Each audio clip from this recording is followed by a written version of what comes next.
Bem-vindos, Planeswalkers, a mais um episódio do Guia Planar. Eu sou o Matheus. Eu sou o Felipe. Eu sou o Nelson. E este é o Guia Planar número 61, onde vamos falar sobre Masters 25.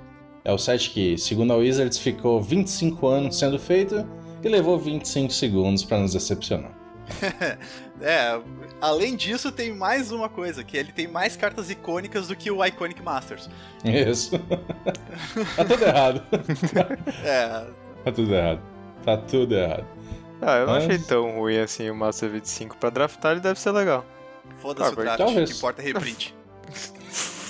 Foda-se os reprint, cara. Reprint não existe mais na Wizards. Esquece isso. Não te pertence. Tá, mas o Master é só pra reprint, cara. Eles não, fazem a Master porra não é de um só set pra de reprint Master e é não pra comemorar vai os foda-se 25 anos. Master é pra comemorar não, os cara, 25 quando tem Master, é reprint, cara. Não tem carta nova, é só reprint. Sim, mas não é o motivo do set existir. Ah, tá, claro. Eu acho que deve ser bem legal de jogar um draft. Mas depois desses 25 segundos de mimimi, antes de, como de costume, nós vamos para um Crack a Pack. Esse vínculo não funcionou de forma alguma, né? Não consegui vincular uma sessão a outra. Mas enfim, o Crack a Pack hoje vai ser Pra comemorar o Masters 25, a gente vai fazer o Crack a Pack de 25 packs. Então, ouvintes que não gostaram, pulem pra daqui a 12 horas de podcast que a gente vai estar falando do set. Algum louco certamente assistiria isso, mas enfim. Algum louco certamente faria isso. Já imaginou um Crack a Pack de todas as edições de Magic? Nossa. M14, apanhei um pouco pra abrir o pacotinho. Esse pacote antigo, eles têm proteção contra Matheus. Eu sempre tenho problemas. É proteção contra a criança, né? Tipo isso. Proteção contra a destreza 2. Perdeu 2 pontos de destreza, o que foi? Ficou maneta. Tipo isso. Não quero comentar sobre isso. Nossa primeira carta é o Fractus do Borrão, por 2 genéricas e 1 vermelha. É uma criatura, um Fractus. É uma 2/2 e tem a criatura as criaturas do tipo Fractus que você controla tem ímpeto. Eu acho que... cara, haste pra todos os teus Fractus é interessante, né? E é bem importante no deck de Fractus, porque se tu baixar 1 bilhão de Fractus e não atacar com eles, tu não fez merda nenhuma, né? Só esse bicho não é um Fractus. E também sim, o desenho, você quer dizer? Ele é um predador. Exatamente. Eu também não concordo com esse... Como é que é? Os Rastafari. É verdade, Os Fractus de Rastafari. Os Fractus jamaicanos. E pra quem gosta de Fractus, já fique meio triste, porque Dominária não terá Fractus. O Mario já spoilou isso no blog Atog. Que não teve espaço no set. O motivo foi basicamente Fractus precisa de muita carta de Fractus, e daí não ia sobrar espaço pra cartas de outras coisas. Como é um retorno pra Dominária, uma coisa mais foda, eles tinham que fazer um set de 700 cartas, né? Pelo amor de Deus. Claro. Iam passar 10 anos tentando balancear o set. Foda-se. Lança todas as cartas de Magic e deixa ver o que os caras fazem hoje. Aí eu Exatamente. Standard copia o meta de Legacy. Pronto, resolvido. Já era. Grixis Delver pra todos os lados. A nossa segunda carta é o Grifo Atacante. Por 3 genéricas e 1 branca, é uma criatura, é um grifo, uma 2/2 com voar. E quando ele ataca, ele recebe +1/+1 até o final do turno. Muito bom no limitado. Flying Winds. Bem jogável. A próxima carta é o Tirano Ciclope. Por 5 genéricas e 1 vermelha. É uma criatura, um Ciclope, é uma 3/4. Ele tem Intimidar.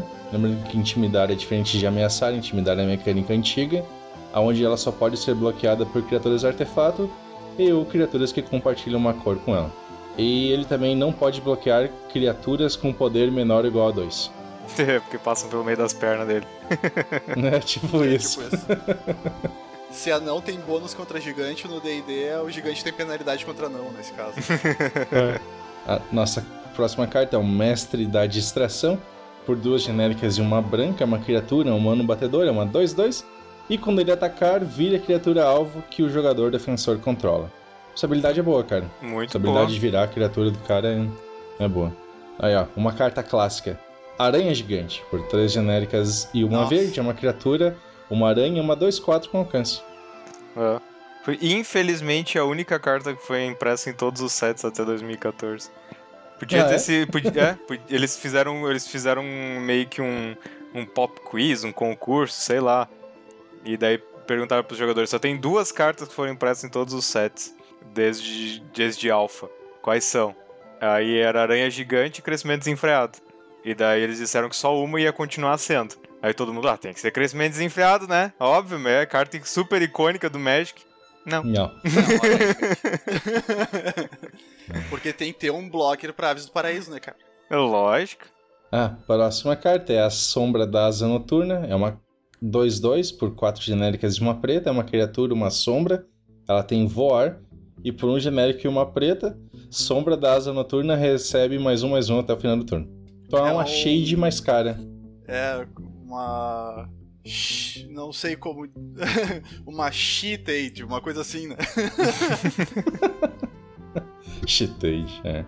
A próxima carta, já do contrário, é uma carta excelente, Pacifismo. Por uma genérica uma branca, encantamento aura, tem encantar criatura, a criatura encantada não pode atacar nem bloquear. Isso faz falta. O flavor é engraçado. Pela primeira vez na vida, Grak sentiu-se agitado e confuso por dentro. Flavor texts de Goblins. Liturgia de Sangue é a nossa próxima, por 3 genéricas e 2 pretas, é um feitiço. Destrua a criatura alvo, adicione 3 pretos à sua reserva de mana. Legal. Interessante até. A carta seguinte é Configuração do Terreno, por 1 verde, é um feitiço. Procure um card de terreno básico em seu grimório, revele-o, coloque em sua mão e depois embaralhe seu grimório. É um efeitinho... Por quanto? Um verde só. Bom, muito bom. Agora tá custando 2 isso até?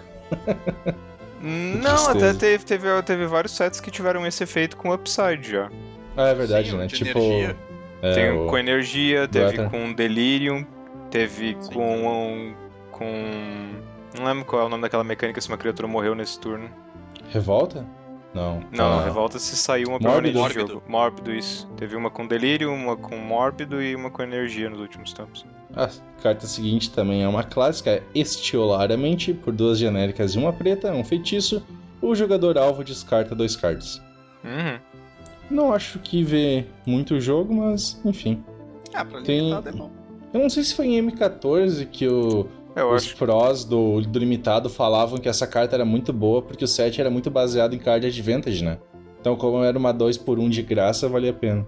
Eu acho que se Modern conseguisse ter um Pox, eu acho que ela seria jogada, tá? Acho que tem descartes muito melhores em Modern. Não com descarte assim de 2/1, né? Tem uma que é 2 preta, que a não ser que o cara descarte um artefato, né? Isso. Óbvio que teria as duas, né? É as 2 melhores que tem de descarte preto no Modern. 2/1, claro, né? Sim. Benção é a nossa primeira incomum. Por 2 brancas é um encantamento aura, tem encantar criatura. E por 1 branco, a criatura encantada recebe +1/+1 até o final do turno. Shade branco? Dá de shade em branco. Mas... não sei, não vale a pena. Tu tem que pagar 2 de mana, é uma aura e não tem nenhum efeito. Pois é. Não vale a pena. A aura é um problema, cara. Eu não sei como é... Eu não sei se eles... talvez eu seja o único que considere a aura como um problema, mas eu acho que é tão... assim... a menos que seja um Eldrazi Conscription ou um deck de Boggles, ninguém joga de aura em construído. Em ilimitado, cara, tu sempre se sente mal quando joga uma aura. Porque tu sabe que a tua criatura vai morrer, cara. Um 2/1 muito fácil pro adversário, né? Não, mas tem uma forma que tu se sente pior ainda com relação a auras ilimitado, Nelson. Que é quando tu morre pra uma criatura com uma aura. De bosta, principalmente. Tipo, tu sabe que o cara não deveria estar jogando com aquela carta e tu perde mesmo assim, então... que é bosta. Paciência. Tem uma pior do que essa, que é o cara empilhando aura em cima de uma criatura e tu não compra o maldito removal. Quando compra já é tarde, a aura já tá muito alta, a criatura já tá muito grande, tu não consegue matar mais. O cara te atacando com aquele Goblin enfurecido, com 5 aura em cima e tu... cadê? Cadê as 20 remoção que eu draftei? Tipo isso. Falando em cartas bostas, a próxima é o Cajado do Magos da Morte, por 3 genéricas e um artefato. Quando você conjura uma mágica preta, um pântano entra no campo de batalha sob seu controle, você ganha um ponto de vida. Não é a que eu tava imaginando. Porque tem um dos cajados. Tem uns cajados. Não, é esse mesmo. Um desses cajados jogou em algum lugar. Eu lembro que eu vi um deck um desses cajados. Eu não lembro de que cor que ele era. Mas eu lembro que eu vi um deck jogando um cajado desse. É que eu vi um pessoal já usando aquele lá que era o Dragon's Claw, né? Que daí é pra qualquer jogador. O Dragon's Claw é super jogado nos decks vermelhos da vida. Mas... Só que a diferença é que é 2 de mana e qualquer jogador joga uma mágica vermelha, tu ganha vida. Sim, mas aí é tipo uma técnica específica contra deck vermelho, né? Mas eu já vi um cara jogando com esses cajados, assim, a ideia era jogar os cajados mesmo. E a nossa última incomum, essa é uma carta bem boa até, é o Javali Caloniano por 2 verdes, é uma criatura, uma besta, uma 3/3. Tá ótimo. Vanilla, né? 3/3 por 2, Vanilla, vale a pena. E a jogava nossa... no meu deck All Vanilla, de Muragana. Com ainda os sleeve do Nheco-Nheco. É. As cartas eu tenho, se ele tá montado eu não sei. Tá. Aqueles malditos sleeve, cara. Nheco. Não, o pior é que ele disse, eu quero um sleeve que seja brilhante. Aí passou horas e horas e horas catando um sleeve, achei um sleeve brilhante. Aí agora as cartinhas vão ficar tudo brilhando. Só que o brilhante não era na parte de trás da carta, era na frente. Quer dizer que tu põe aquilo ali qualquer luz mais forte, é impossível enxergar a carta. Sim, cara, estratégia pra tirar o foco do adversário. Vamos cegar o adversário pra fazer ele jogar mal. Aí o cara tá pensando assim, eu acho que eu vou jogar um counter... Plim! Falando em confundir o adversário, vocês viram a repercussão que deu sobre a Dryad Arbor com a arte de From the Vault? Sim. Que os caras estão querendo banir. Mas a gente fala sobre isso depois do crack. Não sei. A rara é vermelha, deve ser uma bosta. Aí, cara, outra coisa que o Masters 25 fez melhor, cara. Finalmente a pior mítica não é vermelha. É verdade. É verde. É verde, exato. Cor não pode começar com um ver, é isso aí. A nossa rara é Terra em Chamas, por 3 genéricas e uma vermelha. É um encantamento, toda vez que um jogador vira um terreno não básico para gerar mana, Terra em Chamas causou um ponto de dano àquele jogador. Nossa, que coisa boa. Que bosta. Se fosse 2 pontos de dano ainda, cara, dava pra dizer que dava pra fazer alguma coisa, mas um ponto. Exato. Ao menos não é mítica. E nosso terreno básico é uma montanha. Sabe uma coisa interessante sobre esse pack? Não teve nenhuma carta azul. Acontece. Interessante. Eu não lembro de já ter acontecido isso, de pegar um pack sem uma das cores. Bem curioso. Eu achei que não era possível, pra ser sincero. Provavelmente aconteceu, só que tu não prestou atenção nisso. É provável. Eu lembro que já me aconteceu algumas vezes. Acho que eles não têm nenhum tipo de distribuição de cor nos packs. Não tem. Eu acho que Mas seria possível tu pegar um pack todo da mesma cor. Isso é interessante. É jogar na loteria mesmo, né? Tá louco, o cara tava jogando ali um selado, acontece isso, o cara dá pulo de alegria, né? A não ser que ele tá jogando de vermelho, porque daí pelo menos a área te bosta. Mas, enfim. Aí o cara fica pensando assim, um pacotinho inteiro ou uma rara boa? Bom, então indo para as notícias, acho que a gente pode começar por aquele ponto que o Felipe levantou, né? Da discussão acerca da Dryad Arbor. Pra quem não sabe, saiu uma versão dessa carta. Ela é originalmente de Future Sight e saiu uma versão em From the Vault. O frame de Future Sight é bizarro, né? Então é fácil de se tocar. Mas o que o pessoal tá comentando é porque a versão da carta de From the Vault, ela realmente parece uma floresta, certo? Não, um frame de terreno. É um frame de terreno certinho, a carta é tipo uma árvore, né? Porque é Madrid. E inclusive na parte do texto ali tem o símbolozinho da mana verde, né? Isso, não tem texto nenhum. Esteticamente a carta é muito linda. Em termos de tu olhar pra ela assim e pensar, pô, o design dessa carta é foda. Mas o problema é que é um terreno. E o que acontece? É um terreno e uma criatura, né? Isso que é complicado. E o fato de ela ser uma criatura é o que causou problema, porque daí numa partida, um dos jogadores atacou, achando que o oponente não tinha nenhuma criatura pra bloquear, e o cara tinha uma dríade no meio dos terrenos dele. E, enfim, escondidinha ali. Uma criatura transformou uma floresta em criatura de última hora.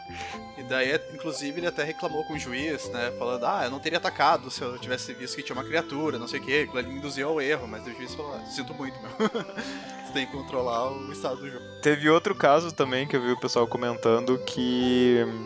Eu acho que eu cheguei até a ver isso no Twitch acontecendo. O cara deu ultimate na Liliana e não se tocou da Dríade. Não, desculpa, não foi o ultimate da Liliana. Ele destruiu todas as criaturas do cara e não se tocou da Dríade. Aí a Dríade ficou escondidinha lá no meio dos terrenos. Daí o que o pessoal tava comentando é que a Dríade de From the Vault deveria ser banida de torneios.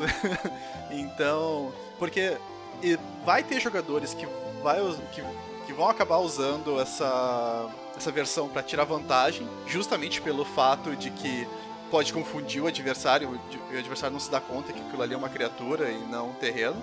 Mas também pode gerar uma vantagem mesmo sem querer, né? O cara usa aquela arte porque é uma arte que ele gosta, porque ele acha bonito, e daí daqui a pouco o jogador adversário pode cometer um erro porque achou que aquilo é um terreno. Então, de uma forma ou de outra, intencional ou não, aquilo ali pode acabar gerando uma vantagem no jogo que não deveria ser possível, né? Inclusive tem aquela floresta que tem a arte de planície que ela é banida em torneios por causa disso, né? Porque ela induz a pessoa ao erro, porque tu olha pra ela tem uma arte de planície, só que no texto dela ali vira e adiciona um verde na tua reserva de mana. Eu acho um assunto complicado, mas a questão é que tem uma regra que diz que, por exemplo, tá até bem especificamente, né, que a Dríade precisa estar junto com as tuas criaturas e não com os terrenos, né? Isso é uma coisa que muita gente faz, eu vou baixar um Elfo de Llanowar e deixa ele junto dos terrenos, sabe? Porque pensa nisso, comum fazer isso. Nas partidas que tu vê assim dos GP, é comunzaço o cara baixar uma Ave do Paraíso ou um Elfo e botar no meio dos terrenos. Eu acho isso errado, entendeu? Não, certamente. Eu acho que até, inclusive, eu acho que as pessoas estão olhando o problema pelo viés completamente errado. É que nem o negócio de embaralhar, que os caras querem inventar 1 bilhão de regras de embaralhamento pra evitar que o oponente possa futricar no teu baralho. É olhar o negócio pelo ponto de vista errado. Tem que ter uma regra dele dizendo onde tem que ficar cada tipo de permanente. E tu não pode ficar botando as permanentes onde tu bem entender. Né, Felipe? Mas é que o problema é que assim, tem as guidelines, né, que eles iam até forçar para as partidas que fossem para feature match, né, que as partidas que fossem transmitidas, o pessoal ia ser forçado a usar as guidelines até para facilitar para quem tá assistindo, né? Que não funcionou, né? Aquela lei brasileira, né? Só existe a lei, mas ninguém enforça. Os caras não estão usando isso. Tipo, a única coisa que eles exigem é que todas as cartas sejam visíveis na câmera, né? Então, tipo, tu não pode ter o exílio fora da câmera, por exemplo. Mas... E o problema também é, tipo, tem esses guidelines, mas daí o juiz vai ficar passando de mesa em mesa pra ver se as pessoas estão seguindo esses guidelines, sabe? E vai ficar reparando se no meio das florestas o cara tem uma Dríade Arbor. Então, não, mas daí se for regra, tem penalidade, né? É bem simples daí. Exato. Aí o cara vai dizer, tá vendo ali, o cara botou o Elfo de Llanowar no meio das florestas e eu não vi quando dei a minha destruição de criatura. Pronto, penalidade. Quando eu declarei meu ataque. Exatamente. Penalidade. Eu acho que pode solucionar dessa forma, sem banir a pobrezinha da Dríade, porque a arte de From the Vault é muito mais bonita mesmo. Pois é. ver o problema pelo prisma completamente equivocado. O negócio é tu ter, por exemplo, nos features match, por que eles não fizeram um tapetinho que tem as áreas do jogo? Ó, aqui fica o teu deck, aqui fica o teu cemitério, aqui fica o teu exílio, aqui fica a land, aqui fica o teu campo de batalha, aqui fica onde as criaturas batem. No máximo eles têm o vermelhinho no meio pra dizer a área do combate. Por que não faz o tem tapetinho? Gente que usa, né? Hã? E mesmo assim tem gente que usa pra simplesmente deixar as criaturas ali, né? Tipo, não, o vermelho é do combate. Se tu põe a criatura ali, quer dizer que ela tá em combate. Que faz todo sentido. Tipo, eu não estou atacando com essas criaturas aqui, elas ficam pra trás, e essas aqui que estão no vermelho estão em combate. Ia ficar lindo pra quem tá assistindo, né? Ia ficar perfeitamente entendível que tu tá atacando com tais criaturas. Mas não fazem isso, cara. Se tu prestar atenção em todas as partidas, sempre tem o cara que é o folgado, que ele usa quase toda a mesa pra ele e o adversário fica num cantinho, assim. Ah, sim. E o cara vai lá, joga os terrenos dele lá no meio da mesa, pra ele poder ficar escurado com os braços na mesa, e as criaturas dele ficam na área vermelha. Então o que sobrar aí é teu.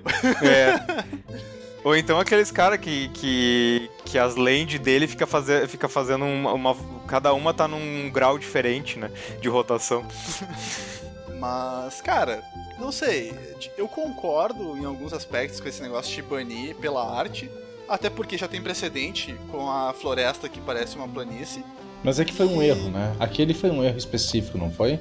Tipo, tu tem uma... É a mesma coisa que disser que eu não posso usar o Drudge Skeleton, que saiu com a arte de um pântano. Tem um erro de impressão alemão, eu acho, que é um Drudge Skeleton com a arte de um pântano. Eu vou botar lá um pântano. Erro, entendeu? Pois é, isso que eu tô dizendo. Esse tipo de coisa, tudo bem ser banido. Mas não é uma coisa que não é um erro. Mas, é que é complicado porque induz erros, né? Sei lá, eu acho que é uma situação bem... Mas só induz erros se tu colocar a Dríade no lugar errado. Se a Dríade tivesse lá como criatura no campo de batalha, não ia induzir erro nenhum. Só que daí, levando em consideração que no momento eles iam forçar posicionamento das cartas e mesmo assim eles não fizeram, então eu acho muito improvável eles voltarem com essa política de forçar como as cartas são posicionadas, porque se já não funcionou no passado, não vai funcionar agora. E eu acho que o Wizards não vai fazer nada, tá? Eu acho bem provável. Da Wizards vai cagar e andar e digo, te foge, tu que não prestou atenção. Mas tem um argumento até do... Putz, esqueci o nome do cara, o Marshall, que é o narrador das partidas, né? E ele mesmo comentou, tipo, que aquela carta atrapalha muito pra quem tá comentando ou fazendo a transmissão de uma partida, porque tu olha ela e ela é difícil de identificar que é uma criatura, sabe? Então ele falou, imagina tu que tá jogando e tem que prestar atenção no jogo e pensar na estratégia, eles só estão olhando pro jogo e vendo o que tá acontecendo, sabe? E tipo, pra eles já é difícil às vezes de perceber que tem uma Dríade ali no meio, imagina pra quem tá jogando, né? Então... Eu concordo 100% com esse argumento. Eu só acho que a forma correta de resolver o problema não é banir a carta pela arte, e sim ter uma regra específica que fala, olha, terrenos que também são criaturas precisam estar na área das criaturas, certo? Porque daí, a partir do momento que o cara não colocou lá e tu atacou e tu não viu, tu chama diz, olha, juiz, eu declarei o ataque, eu não vi que ele tinha uma Dríade porque ela tava no meio dos terrenos do cara, certo? E daí vai ter uma punição pra esse tipo de infração. Ou punição, ou, por exemplo, em coisas mais relaxadas, assim, tipo casual. Volta o combate. Tu volta, exatamente, tu volta ali e pronto, entendeu? Ou, tipo, sei lá... Tem aquele esquema que eu tava falando. O problema é que daí eles vão ter que começar a forçar o posicionamento das cartas, porque se eu quiser, eu posso ir lá e botar terreno criatura, terreno criatura, terreno criatura sem... foda-se, sabe?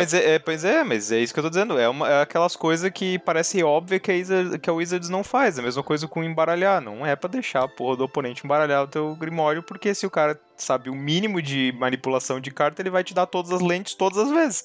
Eu não sei como isso não aconteceu até hoje. Eu acho um milagre que alguém não tenha praticado lá um final de semana, manipulação de carta, e pega o baralho do cara, toma todas as lentes, toma todas as lentes, toma todas as lentes. Como todas é que as vezes não que aconteceu? o cara... Teve o cara que foi banido há pouco tempo porque ele deixava o jogador adversário de manuscritos todos os jogos. Que ele ficava fazendo aquele esquema de ficar olhando o fundo do baralho e botando pro topo. É a manipulação de carta mais fácil de fazer. Tipo, tu só precisa fazer bem o suficiente pra não ser pego. E tu não tem absolutamente nada que o oponente possa fazer pra... a menos que ele te pegue no ato, não tem nada que ele possa fazer. Porque ele não pode tocar no deck depois que tu embaralha. Até porque isso também gera uma coisa que é engraçada, né? Uma questão de conceito também. Porque eu vou lá, eu embaralho meu deck. Daí eu passo pro adversário cortar, né? Dele embaralha o deck. Por que eu não posso cortar o embaralhar dele? Porque daí fica ali... Né? O ponto é que se tu embaralhou e já existe uma regra de embaralhamento, que é as cartas têm que ser entrelaçadas, tu não pode estacar e nem nada do tipo. Então tu poderia simplesmente olhar o que o embaralhamento que o cara tá fazendo e tu saberia se é o embaralhamento correto. É simples de forçar isso. E o oponente só tem que cortar. E acabou.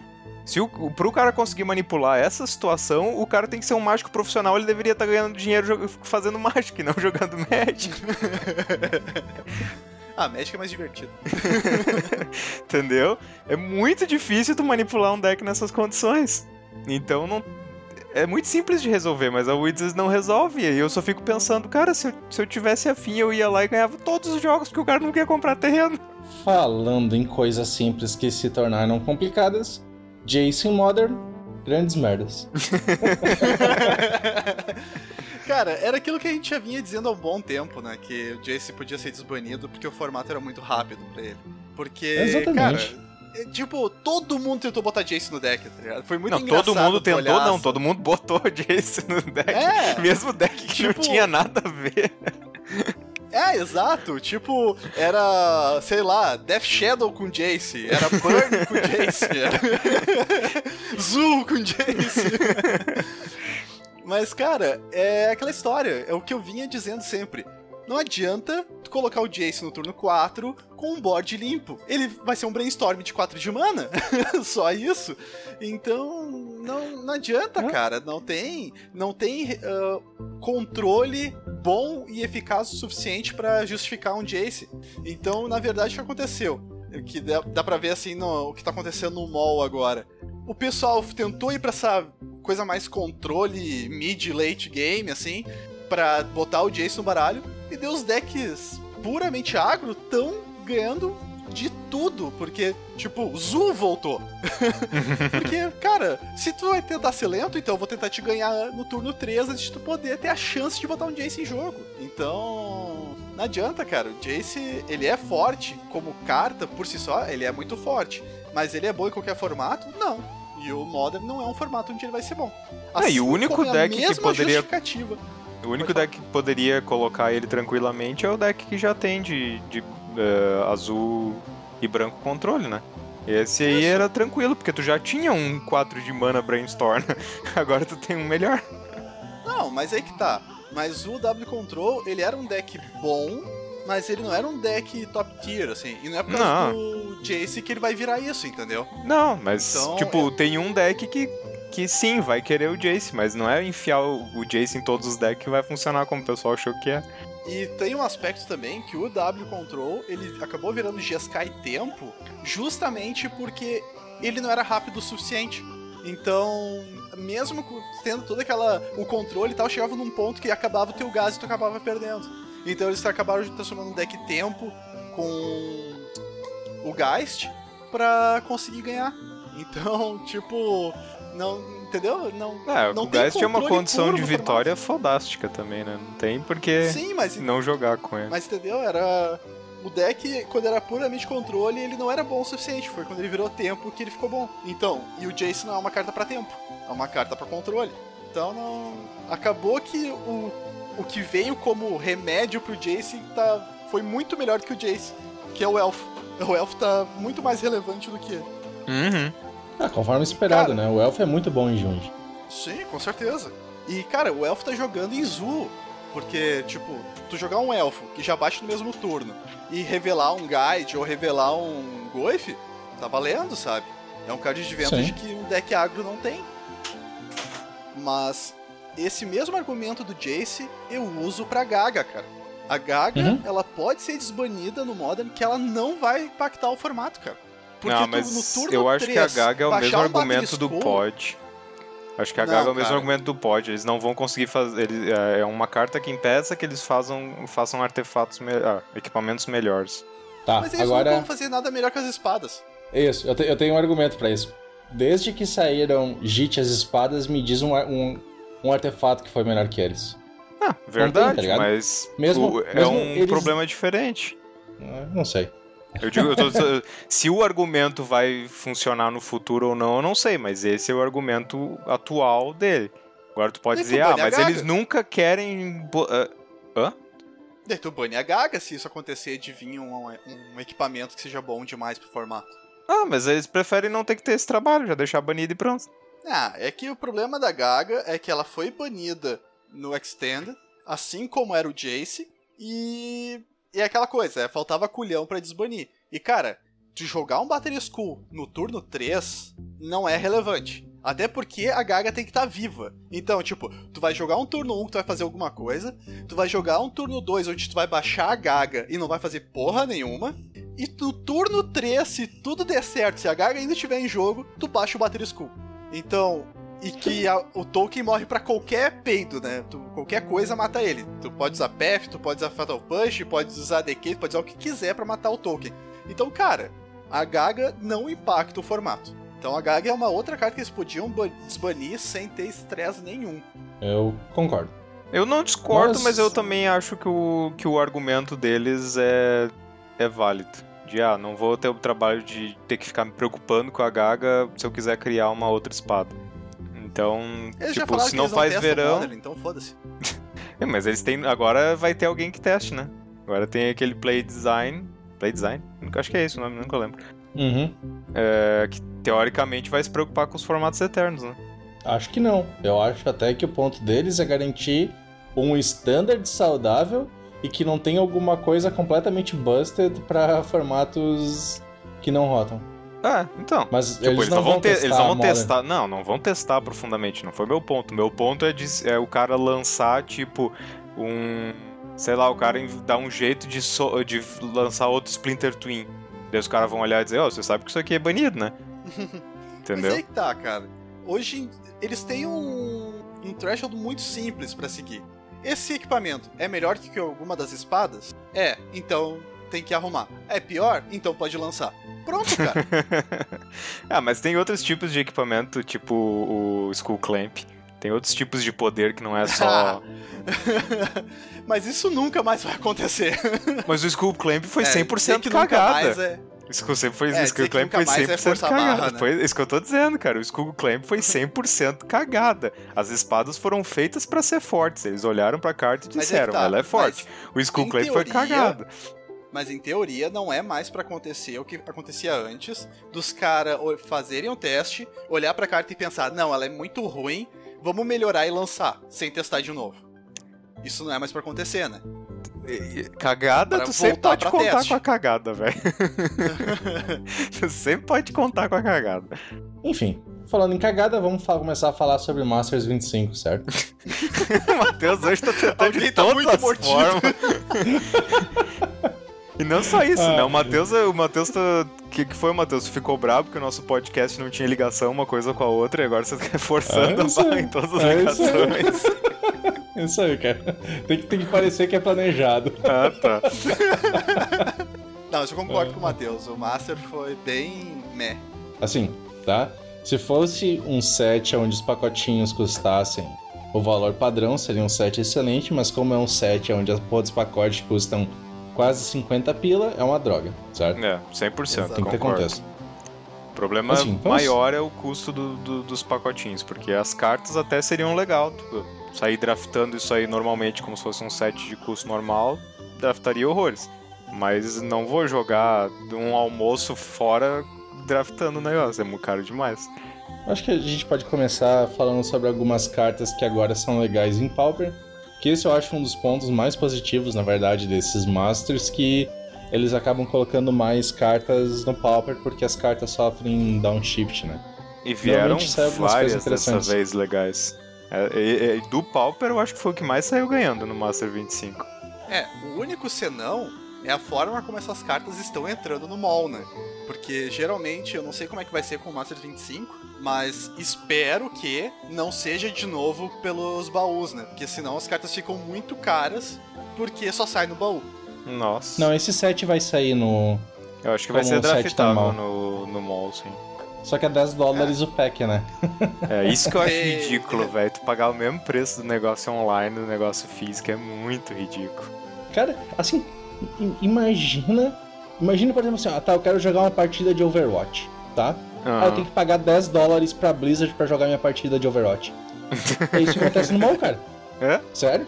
É isso que acontece no mall. Porque tem aqueles eventos Ghost, tá ligado? Que tu drafta e pronto, certo? Sim, tu não fica com as cartas, né?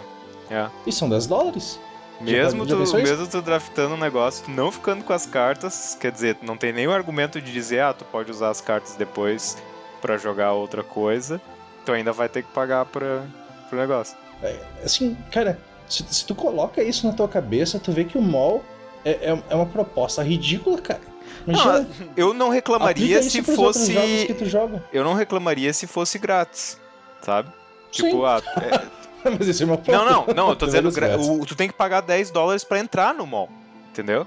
Sim. O ponto é esse. Entendi. Tu já tem que pagar $10 só pra ter a tua conta. Eles te dão um pool de carta lá que tu não consegue fazer absolutamente nada com ele, porque é inviável fazer qualquer tipo de deck, nem um casualzinho mais casual possível. Então, quer dizer, tu já pagou $10 para o direito de estar lá dentro do mall. Aí agora, eu quero jogar um draft. Mas tu ganha em crédito esses $10. Não? Porque Sim, tu ganha 10 ticks. Tu ganha 10 ticks que só pode ser usados pra Ghost. Não, tu ganha 10 ticks que tu usa como tu quiser. Não, só pra Ghost. É só pra Ghost, Felipe. Só se mudou. Se mudou agora, Olha, eu não sei. Minha conta é muito antiga. Mas quando eu entrei, eu só podia entrar em eventos Ghost. Não, quando eu criei uma conta há pouco tempo, eu não estou afirmando nada com 100% de certeza, tá? Mas se eu não me engano, eu recebi um kit com duas cópias de todas as comuns que eram legais no Standard, mais terrenos, né? Na época tinha terreno full art de Zendikar, Zendikar novo, né? Zendikar bosta. Eu recebi também uns pseudo-tickets pra fazer esses Draft Ghost, e ainda recebi tickets que eu acabei usando pra comprar carta. Então tu teve sorte que foi muito mais do que eu ganhei.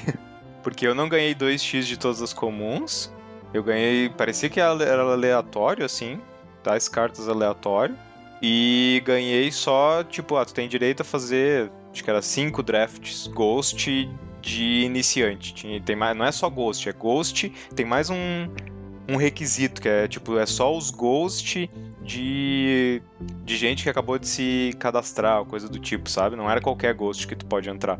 Então era super difícil dos drafts mesmo sair do canto, sabe? Às vezes eu ficava horas sentado lá no mall esperando pra entrar 8 pessoas no draft, porque ninguém tinha saco de fazer esse tipo de draft. Sim. Não, e cara, dá pra traçar um paralelo.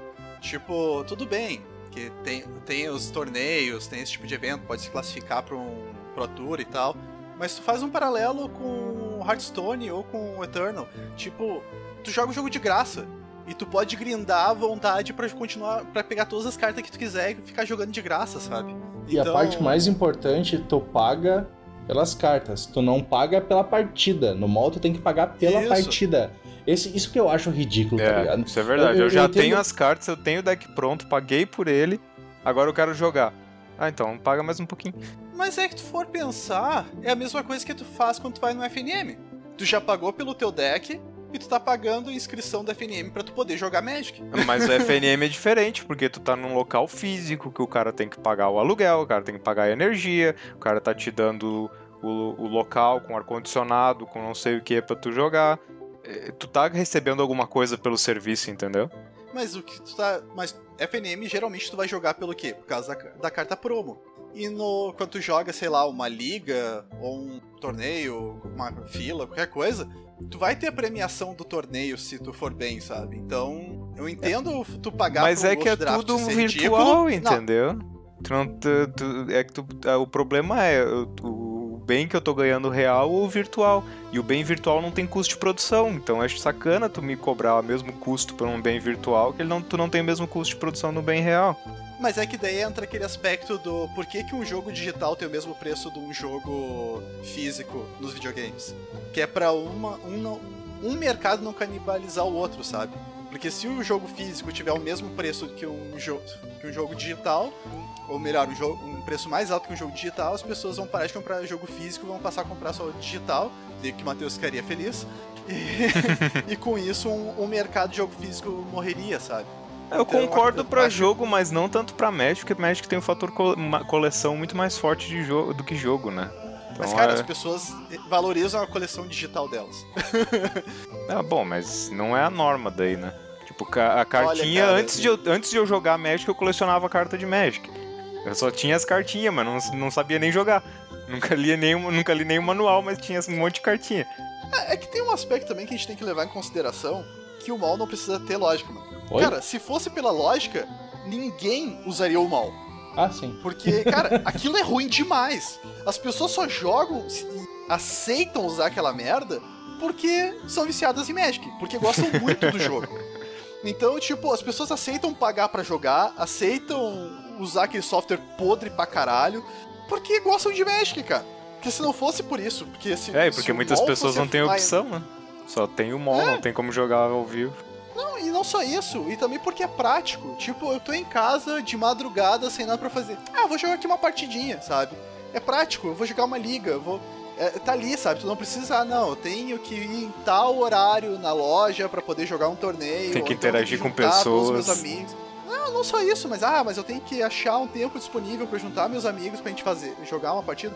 Então, cara, é conveniente, entendeu? Então, tem esse aspecto, sabe? Porque, cara, a grosso modo, se o Maul fosse a principal forma de jogar Magic, ninguém jogava Magic. O Arena tem melhorado bastante em todos esses quesitos. O Arena é muito melhor programado do que o Maul. O Arena é um jogo, não é um software. Certo? Essa é a diferença. Exatamente.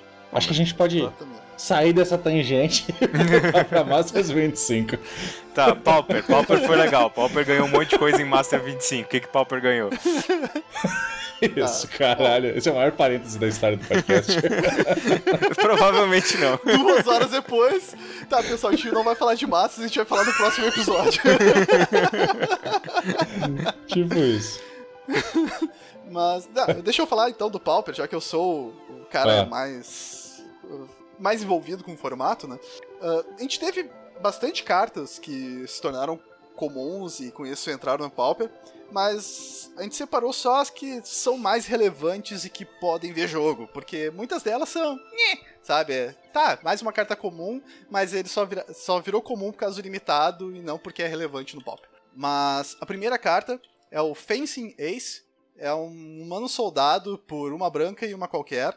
Ela é uma criatura 1/1 que tem Double Strike. Então ela era uma incomum que virou comum. Double Strike por 2 de mana é muito bom pro Pauper, porque não tinha outra carta assim, entendeu? E provavelmente ela vai acabar vendo jogo no Heroic, porque tem muito buff, muita coisinha, porque tu quer ativar o Heroic das tuas criaturas. E cara, tu ficar buffando uma criatura com Double Strike sempre é bom, né? Então, acredito que ela vai ver bastante jogo. Uhum. Outra carta Certamente. bem legal também é o Loyal Sentry, por uma branca, é um humano soldado, também é uma 1/1, e ela era rara e passou pra comum. Essa foi E legal. ela tem uma habilidade bem legal, que é quando ele bloqueia, ele destrói a criatura que ele tá bloqueando e tu sacrifica ele e destrói ele. Então, Não é isso é sacrifica, legal. acho que isso é importante em Corner Case. Isso, destrói ele. Então se a criatura estiver indestrutível, daí ele sempre vai ficar em jogo, né? Mas que não é o caso, porque eu acho que nem tem nada que dê indestrutível comum. Acho que tem, mas não pra fazer um deck. Enfim. Mas ele tem uma coisa bacana, que daí o pessoal vai dizer, mas já tinha Death Touch, por exemplo. Mas é que a questão é que o Death Touch, a criatura precisa causar dano na outra, né? E esse aqui não, tu declarou o bloqueador, a criatura já morre. Uhum. Então, se a criatura tiver atropelar, se a criatura tiver qualquer coisa, nada acontece e ela vai ser destruída antes disso, sabe? Então, isso é bem legal. Não, o mais legal tem uma dela mágica- é justamente isso, é o quanto ela é diferente, é uma mecânica completamente diferente. E sempre quando entra mecânica diferente, a gente tem possibilidades de novas ideias, novos decks. Isso. E Agora, ela tem uma coisa esse- bem bacana. Vai lá. É um ela tem comentário além. Ela tem uma coisa bem bacana, que tem uma mágica instantânea que tu faz com que a criatura possa bloquear qualquer número de criaturas naquele turno. E daí o cara te ataca com tudo e tu, bloqueio todas. Destrói todas as criaturas do cara. Aham. Agora uma dúvida, curiosidade, de que set é essa estrelinha estranha? É Starters alguma coisa, cara. Tem uns sets esquisitos que não parece que é set. Sim, tipo, Inclusive... uma estrelinha inclinada pra símbolo de set. Inclusive, tem uma carta desse set que a gente vai ter que falar depois dela, mais pro final do episódio. Mas esse set tem uma carta que deveria ter sido reimpressa. Bom, E a arte seguindo com as desse cartas. Loyal Sentry é muito foda também. Sim, o carinha com a máscara de ferro, ele é bem bacana. Muito legal a arte. Mais uma carta que era rara e que virou comum não é tão relevante assim pro Pauper em si, mas é interessante, é uma carta rara que vira comum, que é o Savannah Lions. Por uma branca, é um gato 2/1, vanilla. Então, já tem criaturas eficientes no formato, mas... Na época dele, era a criatura mais forte do Magic. Tinha muito deck que esse cara era o beater principal. E aquela história da carta icônica que não tá no Iconic Masters, né? Porque, porra, Savannah Lions é icônico pra caralho. Eu até ia achar divertido, agora tem como fazer um zoo num Pauper, né? De certa forma dá mesmo. O que é um zoo sem um Savannah Lions? Exato. Seguindo as cartas, também uma carta que vai abrir possibilidade de repente, decks novos ou simplesmente ser incorporada em alguns decks. É o... Como é que foi em português mesmo o nome dessa carta? Não sei. Tem que olhar. Bom, é o Relentless Rats. R's infinitos. Por 2 pretas e uma qualquer, é um rato, é uma criatura 2/2, e ele ganha +1/+1 pra cada outra criatura que ele tem o nome dele no campo de batalha, e o seu deck pode ter qualquer número dessa carta. Então, tu pode fazer um deck que são 20 pântanos e 40 ratos, e ficar jogando ratos pra deixar todos os teus ratos gigantes e bater. Óbvio que vai ter gente que vai fazer isso, vai levar nos torneizinhos, mas não é esse o intuito, né? Eu tentei essa versão, não deu certo. Mas eu já fiz um deck Pauper com esse ratinho e eu acho que ficou bem legal até. Eu jogaria com ele. E talvez ele acabe vendo o jogo no Mono Black Control, porque é uma criatura que são 2 manas pretas, então vai acabar ajudando o Gary, e tu poder ter várias cópias dela. De repente tu até joga só 4 cópias mesmo, mas eles ficarem se auto-incrementando, né, no poder, pode acabar sendo relevante. Então talvez veja o jogo no Mono Black. O que é interessante o que é interessante do Pauper é que tem muito pouca remoção em massa no Pauper. Só tem 4 ratinhos desses em jogo, cada um deles sendo 5/5. Cara, não é fácil de brincar com esses ratinhos. Mas mesmo, não precisa nem de tantos caras, assim, tu ter 2 já é muito tenso, tá ligado? Porque em Pauper só tem, acho que o máximo de dano que tem é 1, né?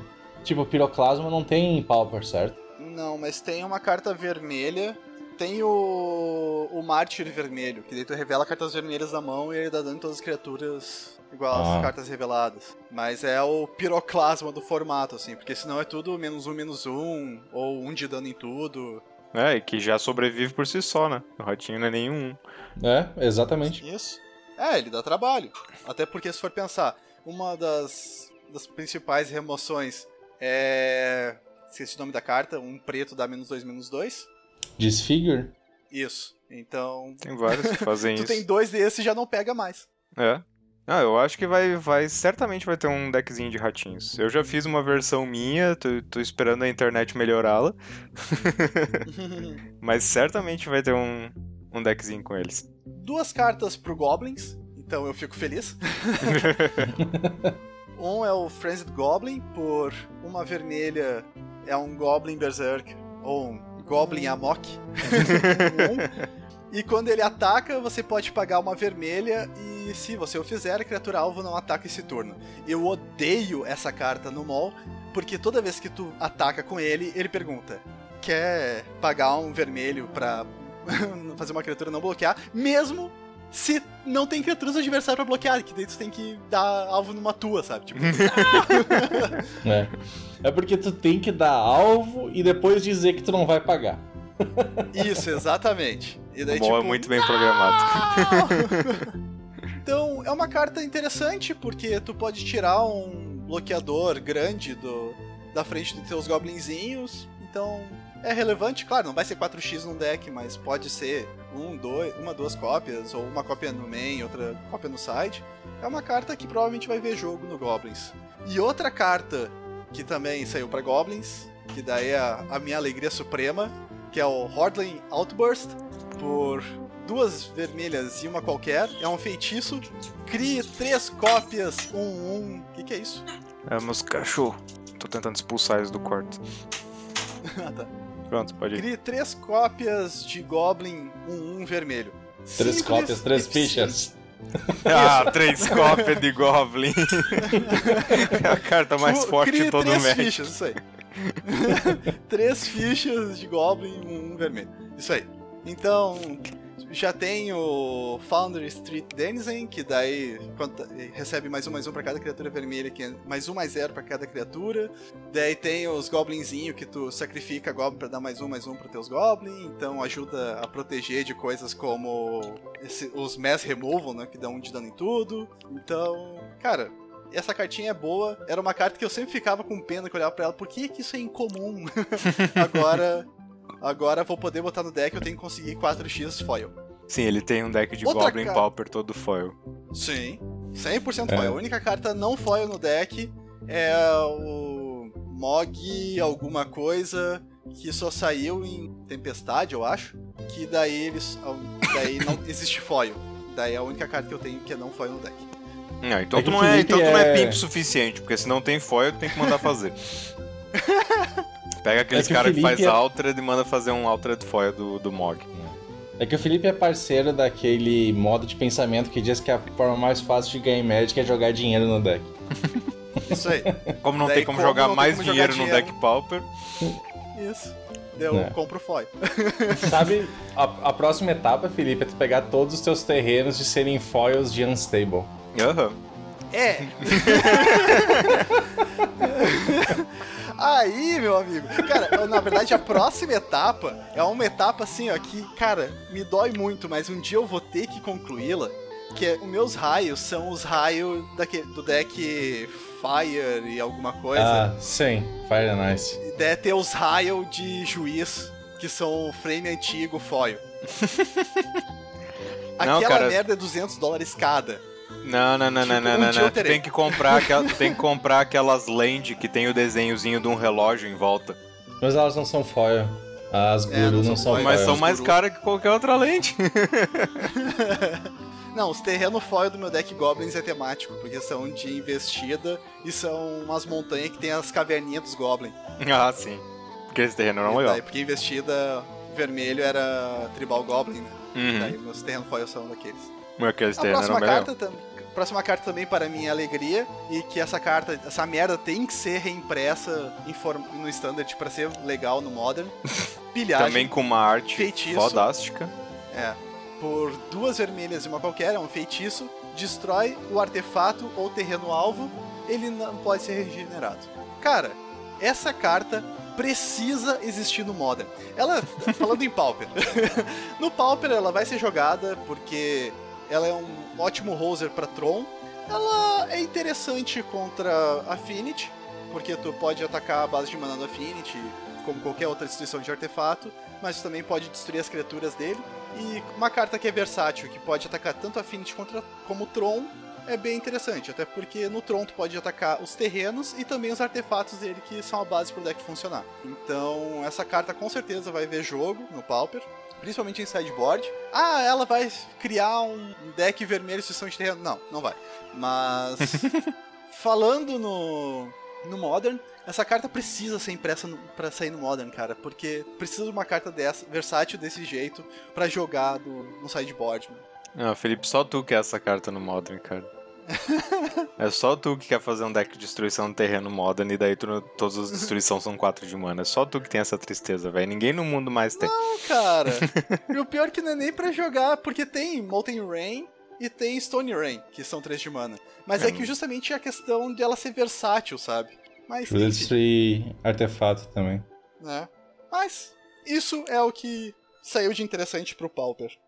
E diferentemente do que a gente fez para as outras coleções, nessa aqui a gente não vai falar em muito detalhe sobre cada carta.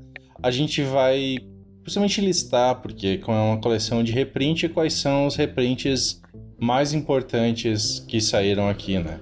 Se tu não conhece esses reprints, meu filho, o que tu tá fazendo escutando esse podcast? E a gente também vai falar sobre a merda que eles decidiram fazer, né? Sobre o que a gente considera que foi as falhas do set, mas uma falha numa escala bem grande. E também o que faltou tá no set que deveria estar. Então, já vamos começar, né? Também seguindo a ordem de Voburgo, como sempre. Em branco nós temos Rest in Peace, certo? Aquele encantamento que basicamente é um Graveyard Hate muito bom. E eu não sei se ele estava muito caro, mas é uma cartinha que é bom, tem bastante volume, porque ele é uma das melhores formas de lutar contra cemitérios em qualquer formato. Tipo, aquela carta, apesar de não ser tão cara, porque tem bastante quantidade até, né? Foi printado num set recente, mas todo mundo quer. Então quanto mais tem, melhor. Eu posso estar enganado, mas se não me engano ela estava em torno de $8, então não é tão barato assim, é interessante. E também é bem isso, é uma carta boa, é uma carta que merecia estar aqui, sabe? Não, é uma daquelas cartas assim, que tu não fica brabo de olhar, putz, gastaram um slot de raro pra reimprimir. E é originalmente de Retorno à Ravnica, né? Um setzinho recente. A próxima branca é a Thalia, também de 2 de mana. Então, First Strike, todas as mágicas não criatura custam 1 a mais. É uma carta que estava razoavelmente cara e segue a vontade de alguém dentro do design dos reprints lá da Wizards de todo mundo jogar de Defend Texas. Porque todo set sai uma carta foda. Não, e tipo, se pegar desse Master agora e pegar as cartas que saíram nos últimos Masters, não precisa nem pegar tipo Master, sei lá, 2013. Tu pega de 2000 e... sei lá, do Eternal Masters pra cá, cara, as principais cartas saíram, porque saiu Caracas, saiu carta nova, né, que saiu lá o Prelate, saiu o Recrutador, saiu agora a Thalia, já saiu também um terreno que é muito relevante pro Defend Texas Legacy, e assim vai, cara, tipo, tudo que é importante pro deck eles estão reimprimindo, ó, tipo, saiu a Madre também, então, ó, joguem de Defend Texas. Tem um cara lá na Wizards que quer jogar de Defend Texas, mas não quer ter nenhuma carta com frame antigo. Então, o objetivo de vida dele dentro da Wizards é reimprimir o Defend Texas inteirinho pra ele poder ter todas as cartas novinhas em folha. Não, e ele não quer só cartas com frame novo, ele quer todas as cartas de Masters. Agora, eu acho a arte dessa Thalia muito legal. O jeito que tá a câmera dela é sensacional, assim, eu acho muito, muito bacana. Muito legal a arte dela. Tem o pessoal que usa aquela versão, acho que era Premium, sei lá, versão... Não acho que tão tem legal. aquele o foco no rosto dela, né, que é só um close no rosto. Não é tão boa, não. Eu acho aquela, tipo... Tá, é bonita, mas, tipo, cara, é um desperdício, porque a original é muito bonita, é muito foda. É muito lindo. O detalhe do céu no fundo, assim, o pedaço de grama voando, os cabelos dela no vento, é muito, muito bom. E originalmente de Ascensão das Trevas. Então no azul a gente tem também cartas bem clássicas até.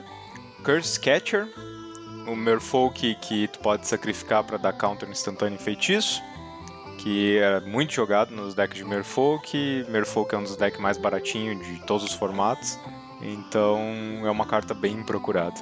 Ele tava mais de $10, cara, por uma incomum. Pois é muito caro. Ter sido reimpressa como uma incomum, felizmente.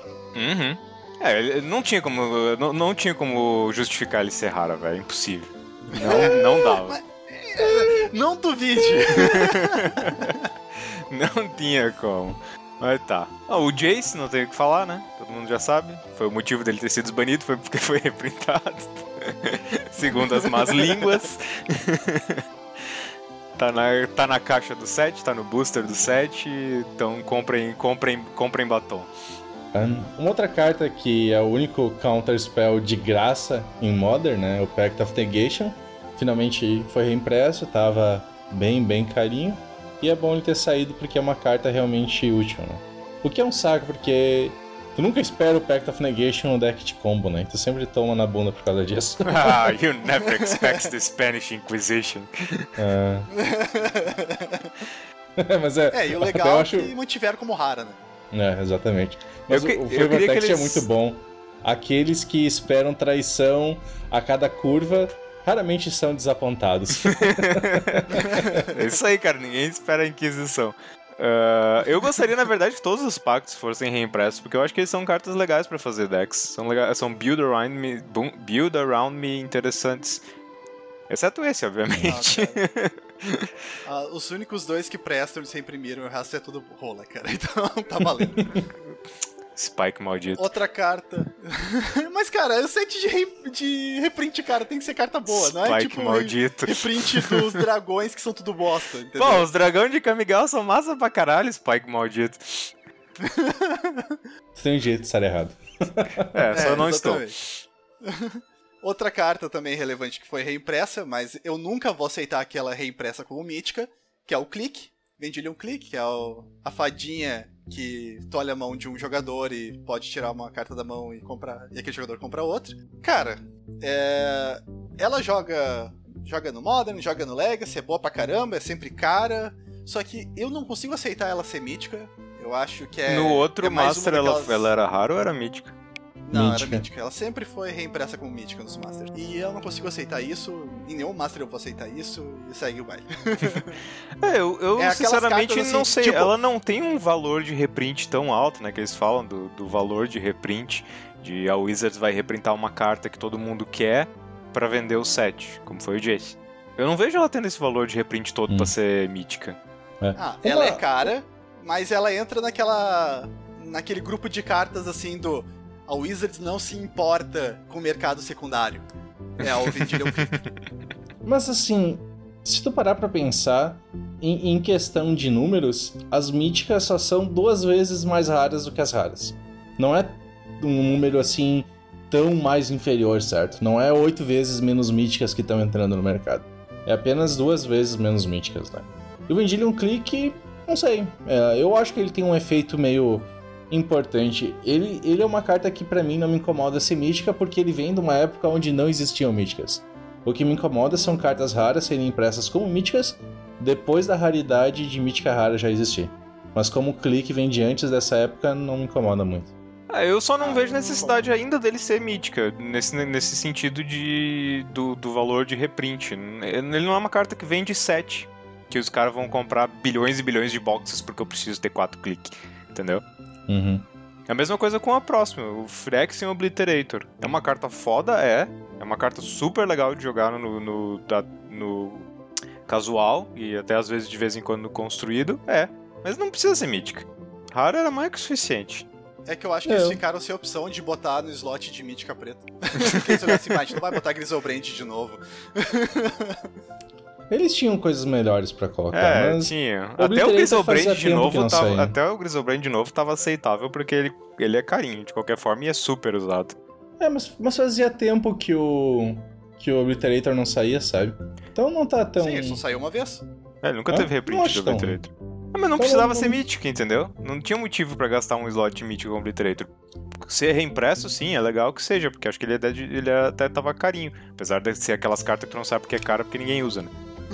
Mas não precisava ser mítica. Acho que... cara, ninguém usa, mas todo mundo tem 4x. Então tem pouco... Porque todo mundo fica esperando o momento que vai ter o boom e vão descobrir como usar, sabe? Claro. Eu odeio essa carta. Todo mundo que conhece essa carta odeia essa carta. Cara, eu não odeio ela no lugar da mítica, porque pelo menos não é necropotência. É tipo isso. Pelo menos é jogável em algum lugar, né? Mesmo que seja no casual. O necropotência não é jogado em lugar nenhum.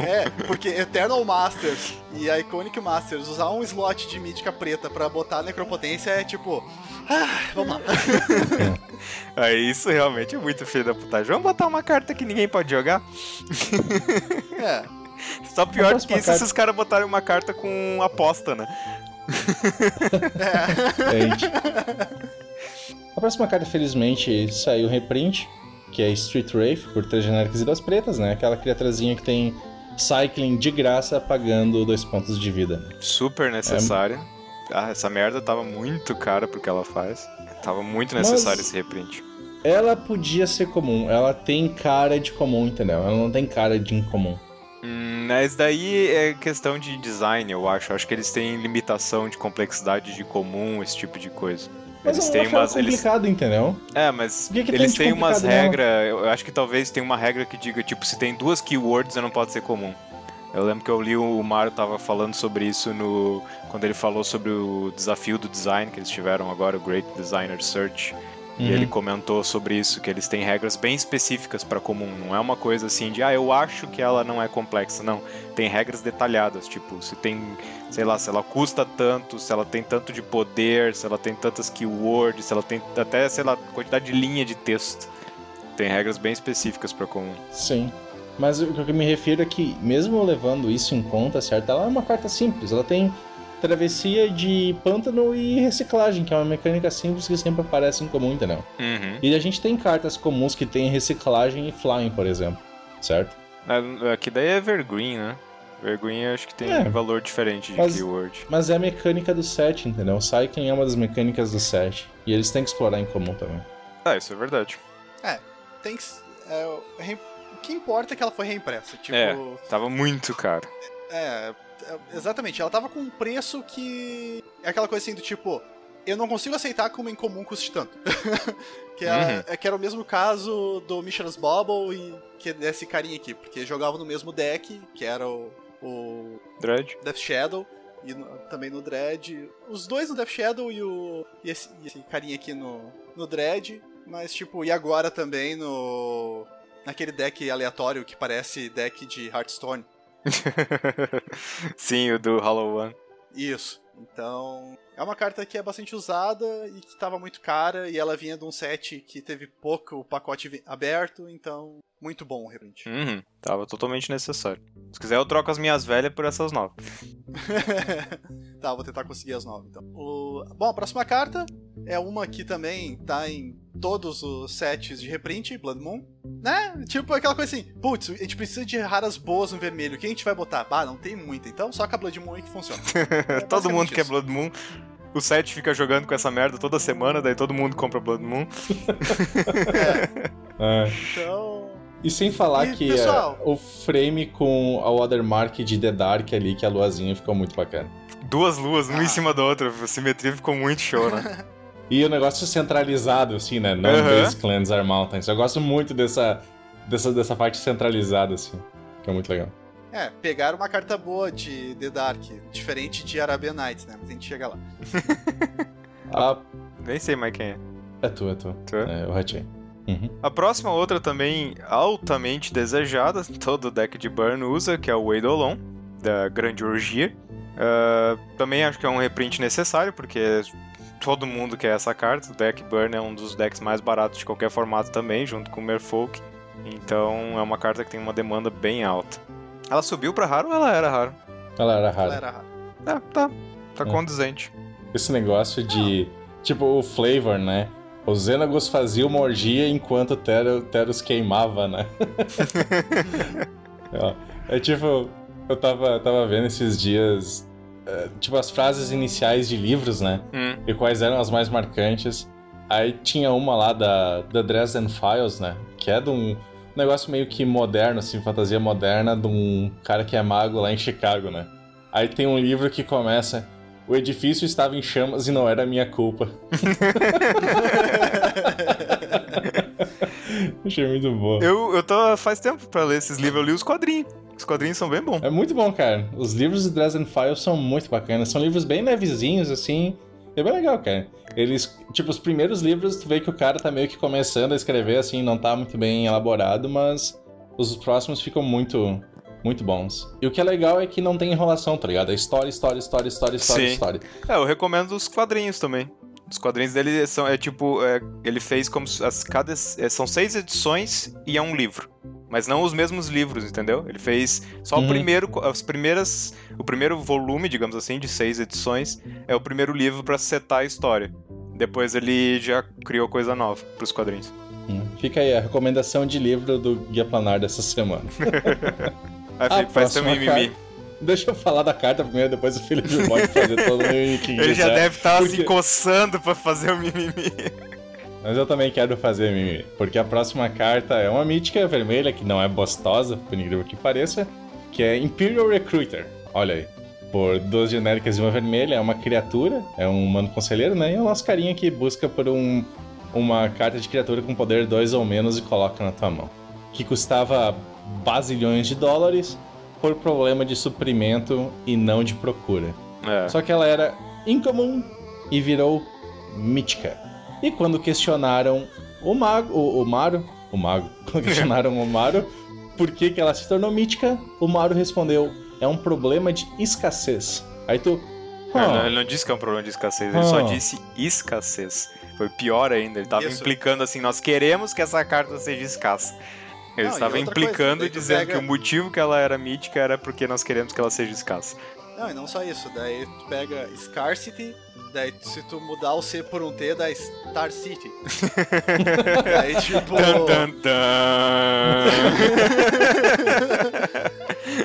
Tipo, cara, é inaceitável, meu. Até porque tem uma carta com um efeito muito similar, igual, que é o Recrutador Branco. Que saiu em Conspiracy. Que saiu em Conspiracy, que em vez de olhar por criaturas com poder 2 ou menos, vai olhar por criaturas com resistência 2 ou menos. E essa carta é rara. Quer dizer, então, uma carta basicamente color shifted que tem uma raridade diferente. Exatamente. E daí vem aquela que... Essa carta é a síntese do bullshit. Porque, tipo... a Wizards não se preocupa com o mercado secundário. Senta lá, Cláudio. Porque, tipo... cara, não tem por que essa carta ser mítica. Ela só é mítica porque ela é cara. Só por isso. Só porque uma cópia dessa, a mais barata dela antes, era $300. E ela só é cara porque só saiu em Portal Three Kingdoms, que é uma porra de um set que só saiu na China e na Austrália. Em quantidades ridiculamente limitadas. Então não é porque tem... Não é porque todo mundo quer comprar essa carta que ela é cara, porque não tem mesmo. Isso. E daí a outra... a reimpressão dela foi Judge, que também era uma impressão mega limitada. E a versão barata dela era a versão Judge, que era $300. Todas as cartas de Portal Three Kingdoms são caras. Tipo comprar carta de Alpha. Então essa carta me deixa revoltado em 2 aspectos. Que ela só foi reimpressa depois que eles baniram o tampo, então não deu tempo de eu fechar o meu Grixis Painter. E dois tem uns malucos ainda tentando jogar Grixis Painter. Não, sem o countertop não funciona. Mas, cara, tipo... cara, não dá. Mítica não, cara. É aquela coisa...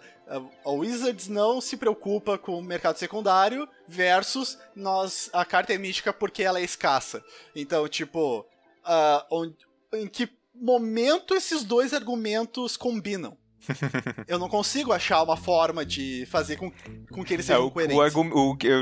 Eu li uma discussão grande no Reddit sobre isso, e os caras falaram basicamente que é o seguinte: a Wizards nunca falou que ela se preocupa com o mercado secundário. Ela diz que ela se preocupa com o valor de coleção dos jogadores.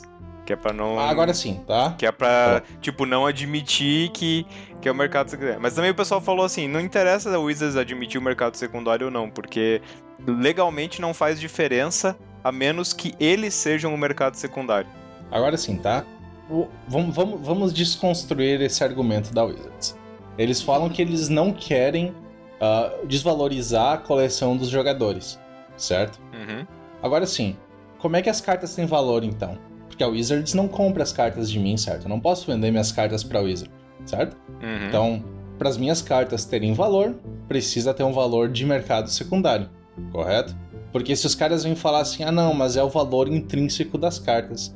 Então eu queria propor um negócio pra Wizards, que eu vou mandar pra elas todas as minhas cópias de Rowdy Crew, certo? E eu quero cópias de Liliana of the Veil. Eu até pago $10 a mais por carta. Mas esse é que é o problema. Esse é que é o problema, é isso que eu tava dizendo. Legalmente, se a Wizards fizer isso, aí vai ser considerado cassino as cartas. Cassino não, jogo de azar, né? Porque é exatamente igual a um cassino. Porque é exatamente igual a um cassino. O cassino tu vai lá e ele te dá uma fichinha. E daí depois daquela fichinha tu gera mais fichinhas, tu devolve pro cassino e tu tira dinheiro. Então quer dizer que ele é tanto o provedor do jogo, quanto ele é o cara que vai te devolver o dinheiro depois que tu vai ganhar aleatoriamente no jogo. Então a Wizard só safa de não ser considerada jogo, porque ela não é o provedor do mercado secundário. Mas cara, vamos atacar esse argumento por outro ângulo. Quanto é que custa um dragão de Shiva de Alpha, Beta e Unlimited? Deve ser carinho. Quantas vezes o dragão de Shiva já foi reimpresso? Todas. Tu acha que quando sai uma reimpressão de Dragão de Shiva, o cara que coleciona carta de Beta e Unlimited fica triste? Tipo, não, isso... minhas cartas continuam valendo dinheiro. Isso com certeza, isso não tem argumento, cara. Tipo, o Imperial Recruiter de Portal Three Kingdoms vai continuar caro. Isso, se o cara tem um Imperial Recruiter de Three Kingdoms em inglês, a carta vai continuar sendo um estupro de cara, meu. Pode ter não baixado é um pouquinhozinho assim, mas não é que tipo a carta vai virar papel higiênico, não é de forma alguma. Vai baixar lá, tipo, sei lá, $30 dos 300 e caralhada. Vai baixar pra 270. Porra, não é nada. Então, tipo, a versão Judge, tá, aquela ali pode cair bastante de preço, porque é a versão chinela, entre aspas, dela, né? Mas, cara, a versão original vai continuar cara, meu. Porque o pessoal, o cara que vai querer pagar por elas serem Portal Three Kingdoms, que é uma edição rara, que quase não tem em inglês, que é a edição original, que é de colecionador, bilhões de outros caralhos. O cara que quer jogar vai comprar a nova. Porque esse argumento de desvalorizar a coleção, ele tem que ter um ponto de corte, que é o que é carta que é cara por ser colecionável e o que é carta que é cara por ser jogada. Tem cartas que são caras por serem colecionáveis. O Imperial Recruiter é uma delas, porque é uma carta que quase não vê jogo. É uma carta que, vê jogo no Commander e vê muito, mas pouquíssimo jogo no Legacy e nenhum no Vintage. Então, tipo, ela não tem valor de jogo, ela tem valor de coleção. Então, tu reimprimir essa carta não vai tirar o valor dela, porque o pessoal que coleciona quer a versão original dela, que é a versão mais antiga. Os caras querem ter então, 1x de todas as cartas de Portal ou coisa do tipo. Ou simplesmente vai sentar em cima pra fazer isso aí valer dinheiro lá na frente e vender pra outro colecionador que quer ter essa carta lá na frente. Então, isso é valor de coleção de carta antiga, entendeu? Que é o mesmo esquema de por que um Dragão Shiva de coleções mais antigas é mais caro. Então, agora se tu vai lá, eu quero comprar um Minotauro de Urlon de Alpha, é centavos, porque ninguém quer e ninguém coleciona. Mas exato. Eu acho, Felipe, que tu não precisa nem usar Dragão de Shiva como exemplo, que a gente pode usar um exemplo melhor de uma carta que é super jogada, Lightning Bolt, certo? Os Lightning Bolt de Alpha são muito valorizados, certo? E pode ser impresso o Lightning Bolt o tempo todo, o valor dele não muda, ele tá sempre lá nos $150 a $200 dele, certo?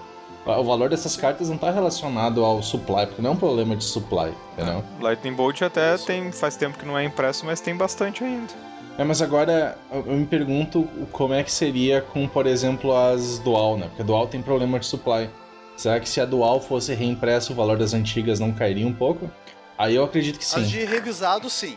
As de Alpha e Belta, não. Belta. Belta. Alpha e Belta.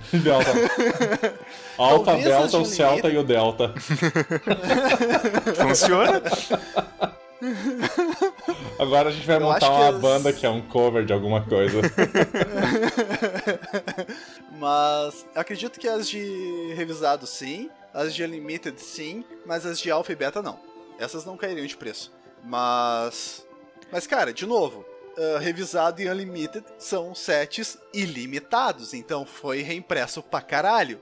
Então se tu tá tentando ganhar dinheiro com coleção disso, te fode, meu. Tanto que eles eles não fazem nem aqueles, como é que é? Grade nessas cartas, né? Isso, é só Alpha e Beta. Às vezes Unlimited, mas é muito difícil.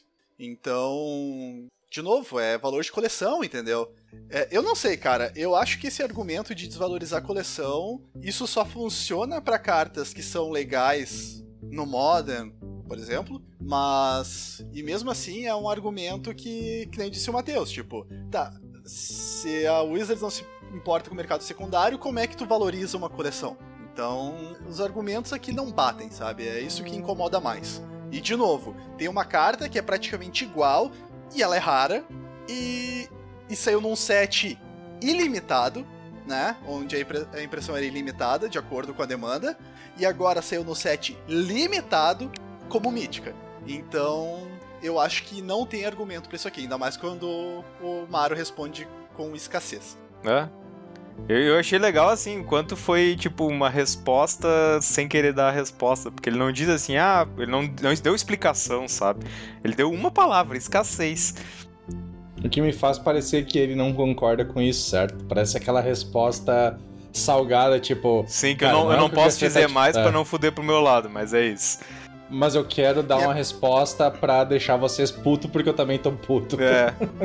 Talvez seja isso, por né? isso- Eu acho até que, e é como por o Mario isso é que me muito leva- focado em design, eu acho que ele tem a mesma mentalidade do Richard Garfield, né? Que o Richard Garfield foi perguntado até bem recentemente, acho que 2008, por aí, perguntou pra ele sobre os preços que Magic estavam tendo, né, ultimamente, como cresceu o custo de jogar Magic.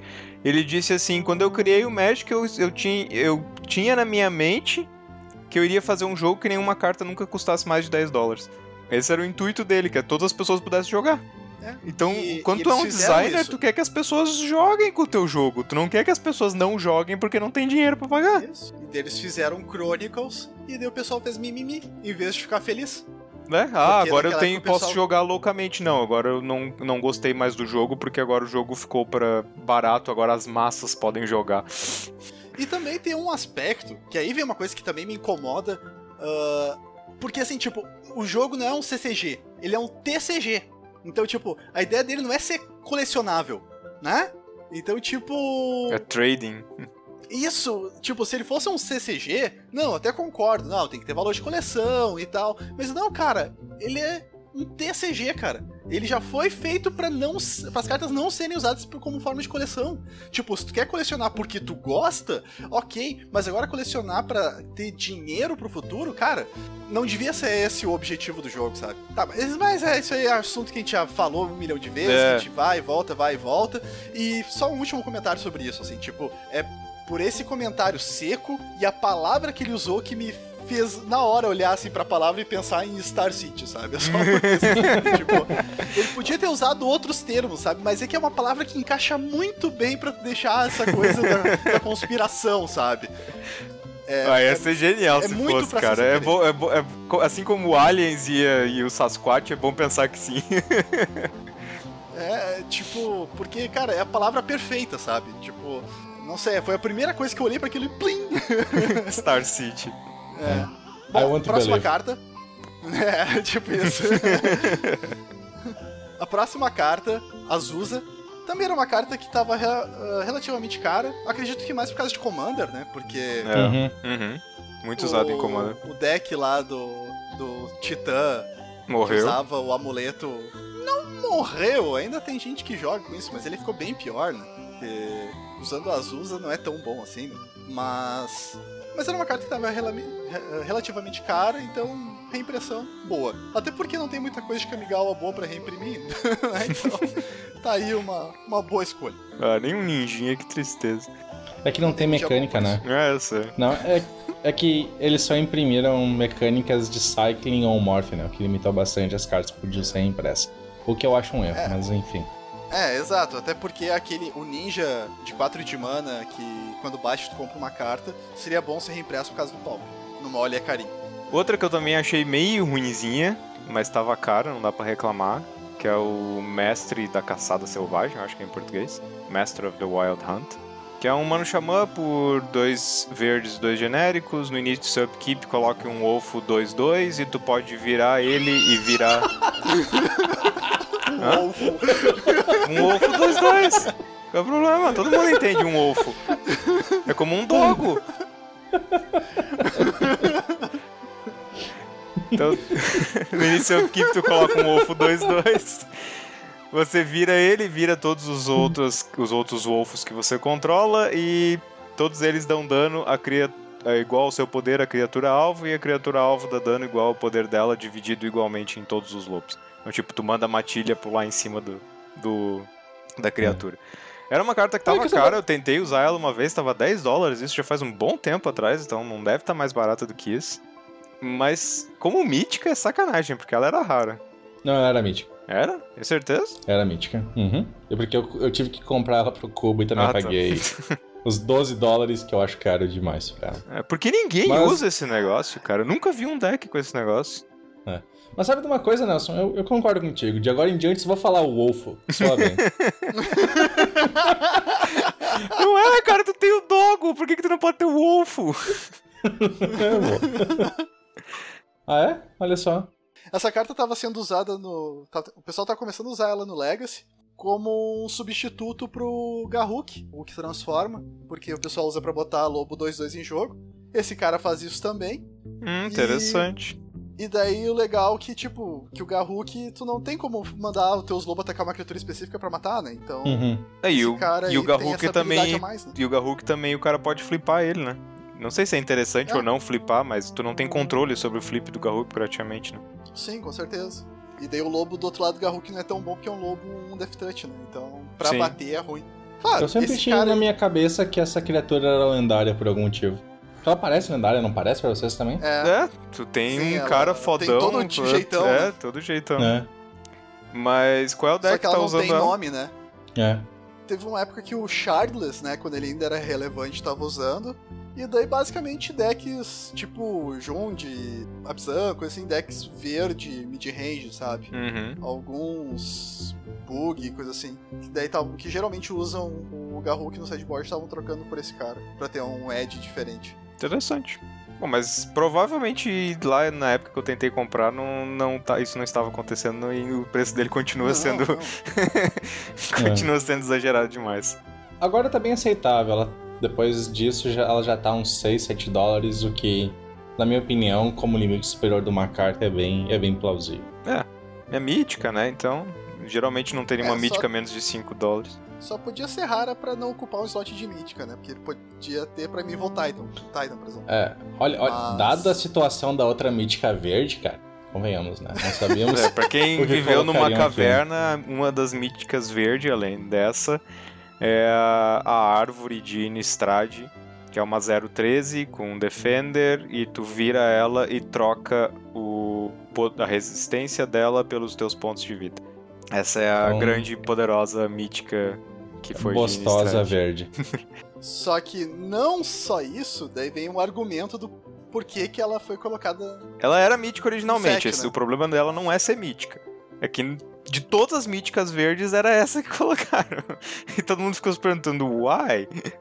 Daí o pessoal chegou e falou, ela foi uma escolha de última hora, era o slot que tinha, a gente botou ali porque dava. Mas tipo, por que foi uma escolha de última hora? Qual que era a carta que tava no lugar antes?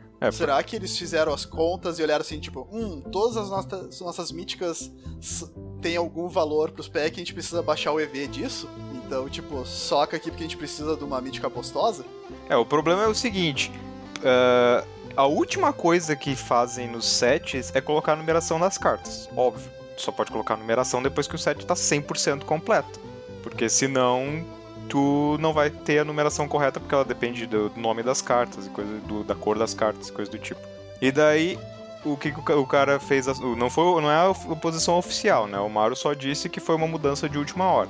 Só que pra ser de última hora, pra ter sido depois que eles colocaram a numeração da carta, quer dizer que a única carta que encaixaria, ou praticamente a única carta que encaixaria, seria Tarmogoyf. Então alguém olhou e decidiu, não vamos imprimir Tarmogoyf aqui, depois que o set estava pronto praticamente. E a única carta que poderia encaixar, a única outra mítica verde que encaixasse no lugar, era a árvore, por causa do nome dela, que eu não lembro agora. Tree of não sei das quantas. Redemption. Tree of Redemption, isso. Que encaixaria no mesmo numeração que Tarmogoyf. Então, outro dan. Continuando, a próxima carta é um pacto para o qual o Felipe já aludiu anteriormente, né? Que é o Pacto Verde, aquele que tu busca por uma criatura. Essa carta é muito utilizada e é um reprint muito, muito bem-vindo, exatamente por esse motivo. Próxima carta, Animar, Soul of Elements. Não faço ideia de por que essa carta é rara, talvez por causa do Commander. Commander é muito jogado em Commander. Exatamente. É muito jogado em Commander. Não sei exatamente por que, se ela é tão forte assim, mas eu sei que é muito utilizado. É um dos Commanders mais jogados, se eu não me engano. E eu acho que nessas cores... Ela só tinha saído, na verdade, em Commander, né? Ela só saiu como Commander nos primeiros sets de Commander. Tá, daí justifica o preço. E como é um Commander utilizado, né? Todo mundo quer. E o primeiro Commander teve impressão mega pequena e várias cartas caras, né? Como Flusterstorm, então... Isso. Então a próxima, outro reprint bem necessário, bem caro. Cálice do Vácuo. Todo mundo deve conhecer, XX, e entra com X contadores, e dá counters numa mágica igual ao número de contadores. Foi passada pra mítica, né? Era rara, mas estava mega cara. E vai continuar mega cara por causa disso. Enfim. Porque Cálice é um problema de suprimento. Porque não é que as pessoas não utilizam cálice. As pessoas utilizam muito cálice e tem pouco cálice pra todo mundo. Exato. E sabe o que é legal dessa carta? É que ela saiu em Modern Master 2013, como rara. Mas daí eles Então, viram, só que não, como naquela o Mythic é melhor.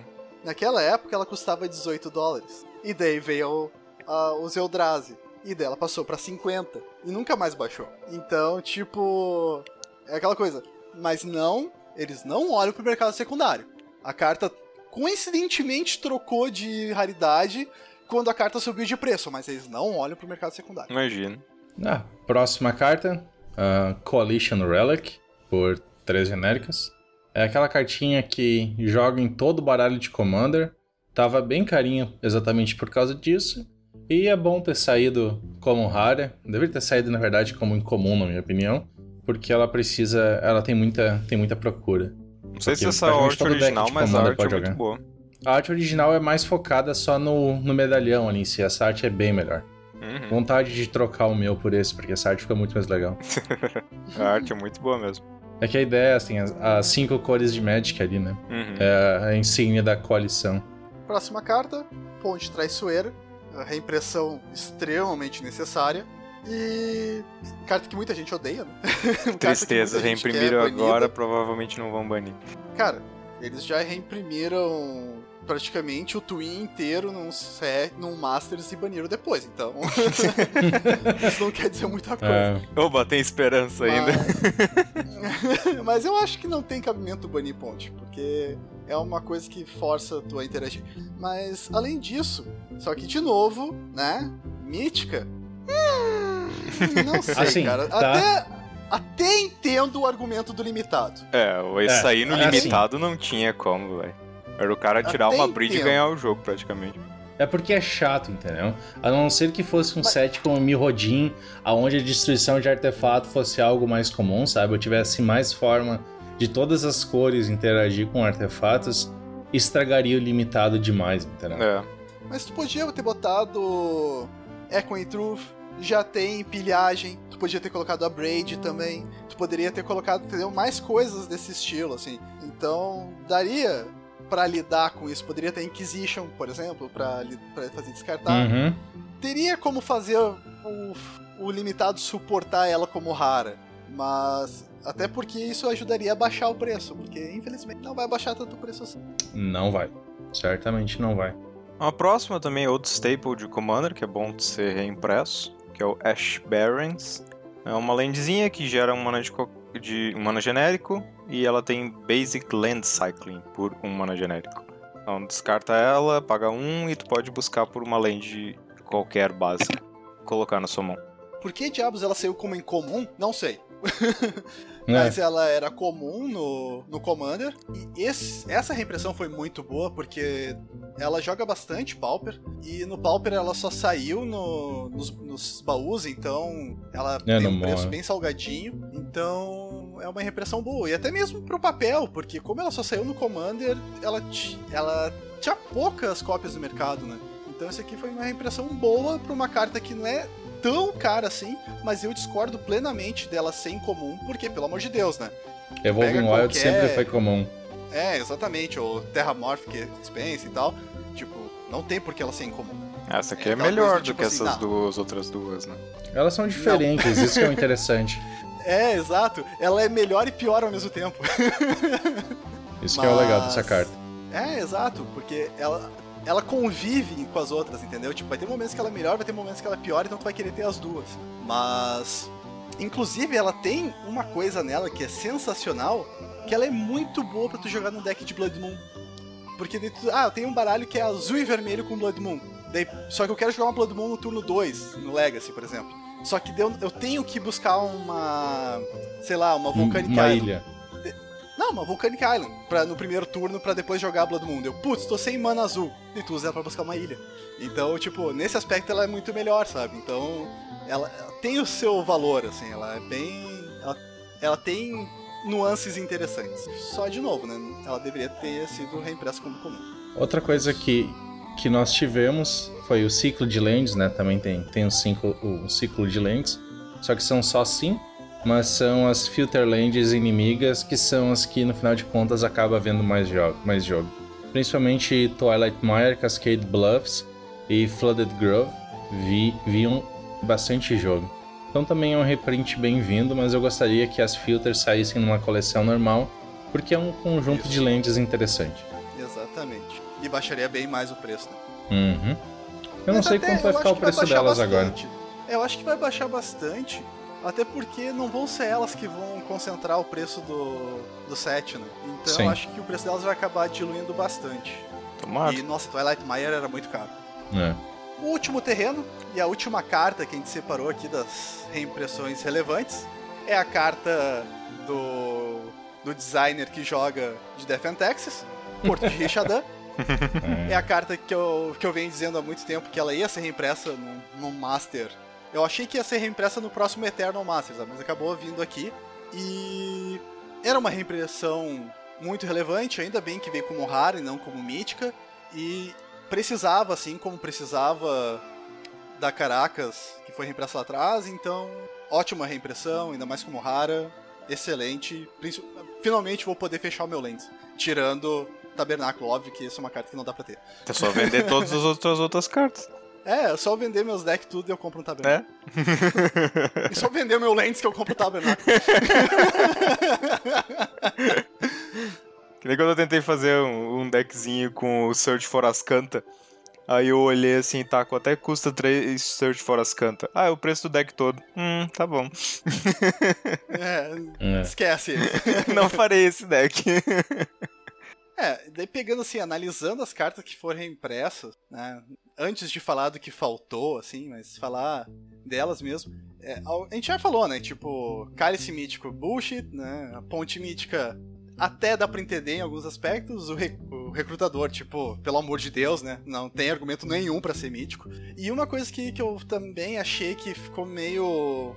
que eles perderam uma chance bem relevante, foi a reimpressão dos Elemental Blasts, né? Porque no Pauper, no Mall, só é válido o Pyroblast e o Hydroblast. E eles são caros, porque muitos decks usam e só tem eles, então tu vai pagar caro por eles. Então, eles poderiam ter impresso os Elemental Blast como comum, até para ser um substituto pro Pyro e pro Hydroblast, né? Porque são praticamente reprints funcionais, né? Eles têm uma diferença, que é a hora de poder dar alvo e tal, que tu pode dar alvo em permanentes que eles não são da cor e tal, que um checa depois, mas na prática eles acabam sendo a mesma coisa. Então aqui eu fiquei bem chateado que eles saíram como incomum, porque seria muito relevante pro Pauper no mall. É que eu acho que não é uma carta que tu ia querer ter. Ia ser uma merda tu imprimir tu abrir um monte desses Pyroblast nos pacotinhos. Porque eles são muito situacionais, né? Então comum não tinha jeito nenhum de imprimir eles. Não sei, cara, eu discordo. Porque, né, tu tem que ter também algum valor. Tipo, tu tem que usar esse set de reimpressão também pra alguma coisa, né? Então... mas eles não vão aceitar nunca que tu estrague qualquer coisa do limitado. Por qualquer valor que seja. Sempre vão colocar o limitado na frente, porque é o que vai vender o set a maior parte do tempo, né? E uma coisa também para levar em consideração que... Acho que alguém comentou, eu achei um ponto interessante, que o R&D da Wizards, eles não jogam construído, né? Eles sempre jogam limitado. Então se os caras, tipo, vamos fazer um churrasco. Eles não vão jogar Standard, não vão jogar Modern, eles vão jogar um Draft, certo? Então, existe um viés muito forte de quem desenvolve as coisas lá no R&D em relação ao limitado, né? E não acho que é nem só isso, cara. Eu acho que eles têm métricas mesmo dizendo qual é a forma que os jogadores mais jogam. E limitado. É que limitado dá dinheiro diretamente pra eles, entendeu? Sim, mas eu digo, não deve ser uma questão de eu acho que limitado é mais legal, eu gosto mais de limitado, então eu vou priorizar o limitado. Não, deve ter uma métrica de mercado dizendo qual é a forma que os jogadores mais gastam dinheiro em Magic, jogando limitado. Mas eu acho que eles, como construtor, eles têm os viés intrínsecos ao que eles fazem, certo? Se tu tá construindo alguma coisa, tu tende a construir ela da forma que mais te agrada, certo? Isso é verdade. Os designers, por exemplo, o Mario diz que ele não tem a mínima ideia do que as cartas... Ele não sabe nem como é que as cartas se parecem depois que ele entrega o arquivo. Às vezes ele fica... que carta é essa? Eu não conheço o nome dela. Mas foi lançada agora, do Standard, não é uma carta antiga. Mas eu só sei o nome dela quando eu joguei com ela, quando ela se chamava Raio Negro. Vamos falar então do que faltou? Acho que é uma boa, porque faltou coisa. Faltou um monte de coisa. De cara, assim, uma coisa que faltou, e faltou mesmo, que é a carta de Arabian Nights, que eu falei, né? Oubliette. É uma carta comum de Arabian Nights que custa $30, porque ela é de Arabian Nights. Então, ela tem uma impressão mega limitada, e porque o Arabian Nights, ele é da época do The Dark e tal, que é antes do revisado, né?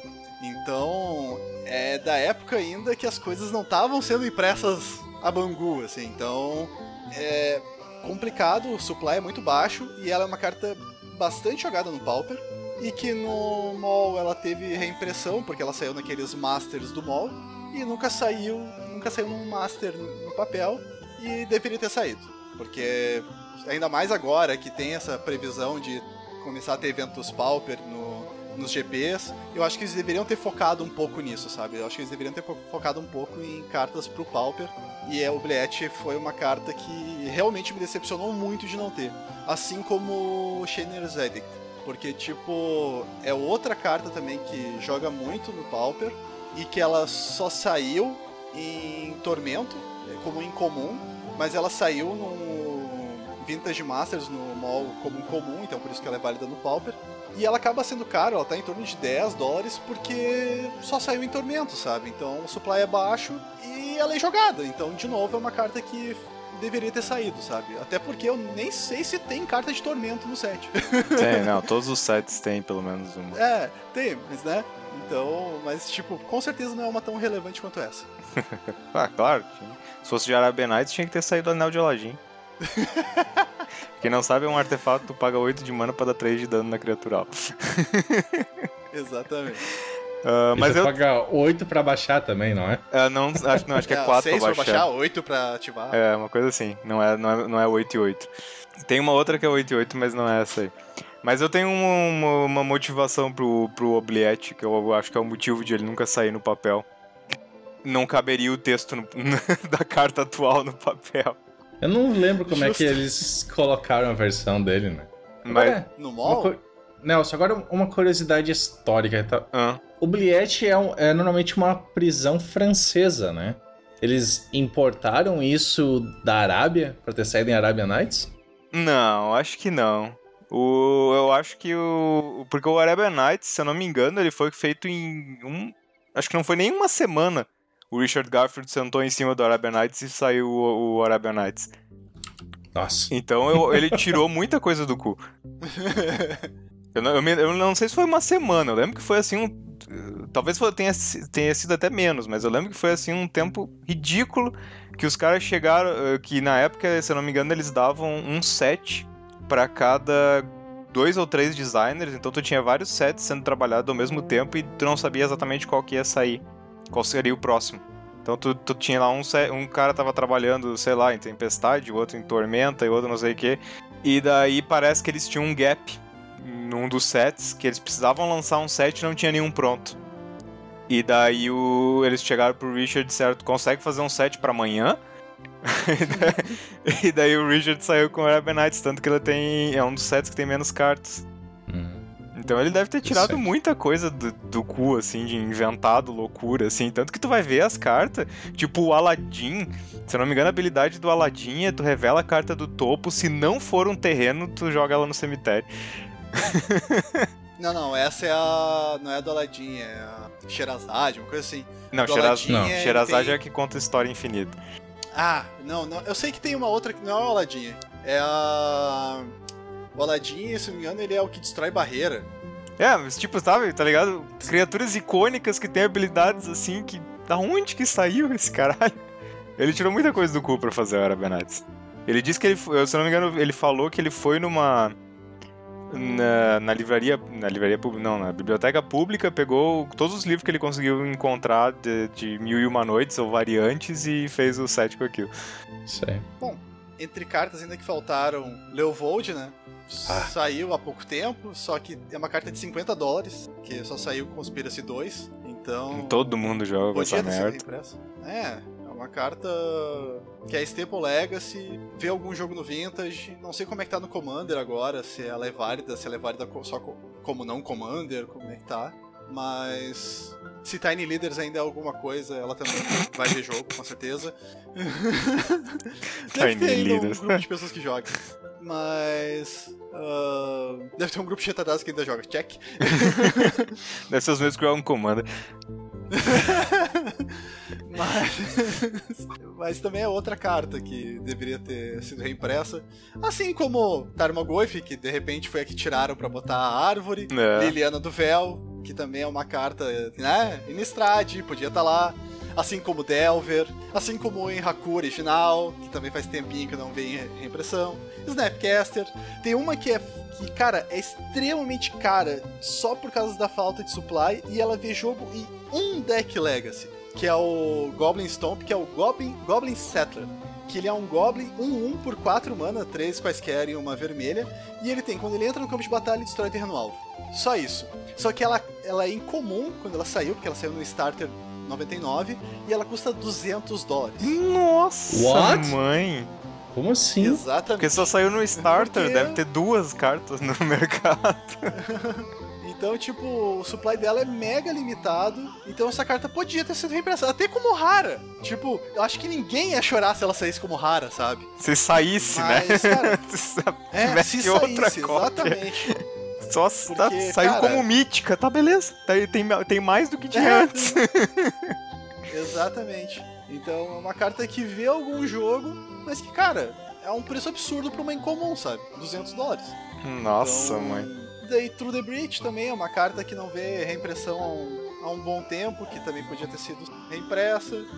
Vocês lembram de alguma coisa a mais aí? Os Titan? Bom, vamos lá então. Faz tempo que não sai os outros Titan. Vamos lá. Dublin Season, né, tá super cara, deveria ter saído. Escape Shift, super cara, deveria ter saído. Gaddock Tig, deveria ter saído. Mox Opal, Celestial Colonnade. Nobre Hierarca, que tá absurdamente cara. Essa faz tempo. Caverna das Almas, também deveria ter saído. Engineered Explosives, certo? Que tá no mesmo nível. Carne, como é que não sai carne nessa porra? Porque vai sair Nominai. Também. Bob. Não o carne de Aí você quer de massa. Bob deveria ter saído também, que é alguma coisa tá, né? Convenhamos, deveria ter saído. Então existem coisas que na minha opinião deveriam ter saído mais. Abrupt Decay eu acho que também tá meio carinho, também seria uma coisa boa pra ter saído. As Fetches... Fatal Push? Nem se fala. Fatal Push. Fatal Push teria sido muito, muito boa. Era uma bem necessária. Eu fui ver, né? Eu tentei ver lá no Goldfish, né? Porque basicamente assim, qualquer staple que não saiu em Masters 25, o preço dela subiu, tipo, pelo menos 30%. Todas. Sim. E, cara, Gemstone Caverns deu um spike absurdo. Alguém deve ter quebrado a carta que ela tá custando $40 quase. Nossa, eu paguei 3. Não. Não é a mina, é a caverna. Não é a mina. É a que entra com um marcador de sorte. Tá. Eu tenho 4, uhul! Mas, enfim, sabe, eu acho que se a ideia deles era ter feito o All-Stars, que era o que eles queriam usar, Magic All-Stars, tem um monte de coisa que falhou. Na minha opinião, eles se ferraram porque eles colocaram aquela lei, aquela regra, a gente só vai ter Morph e só vamos ter Cycling, certo?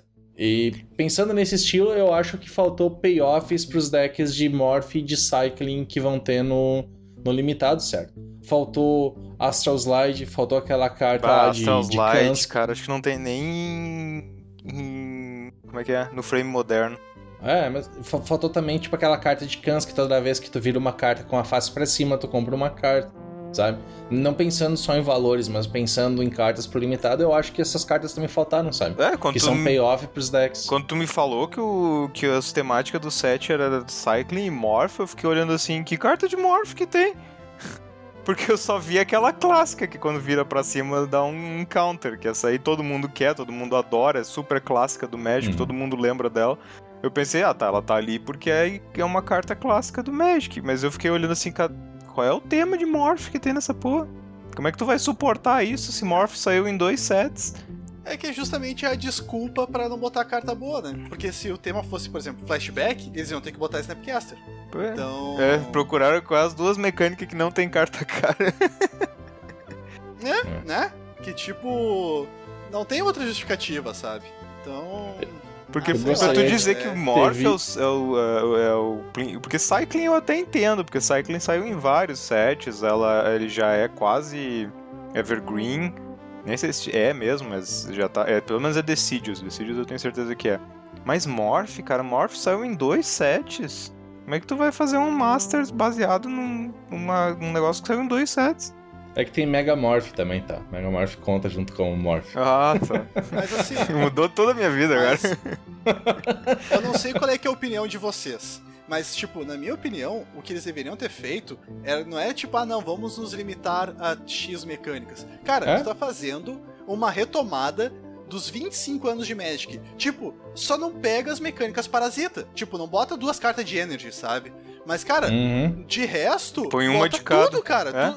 Pelo menos um exemplar das mecânicas clássicas. Então, tipo, qual é a mecânica clássica daquele set? Não, a mecânica clássica daquele set é Threshold. Então tem uma carta de Threshold. A mecânica clássica desse set é Infect. Tem uma carta de Infect. Porque não, entendeu? Não é uma coisa parasita. Tipo, flashback é o melhor exemplo. Não é uma coisa parasita. Tipo, flashback é uma carta que tu pode usar 2 vezes. Tipo, ok. Não, tipo, tu não precisa...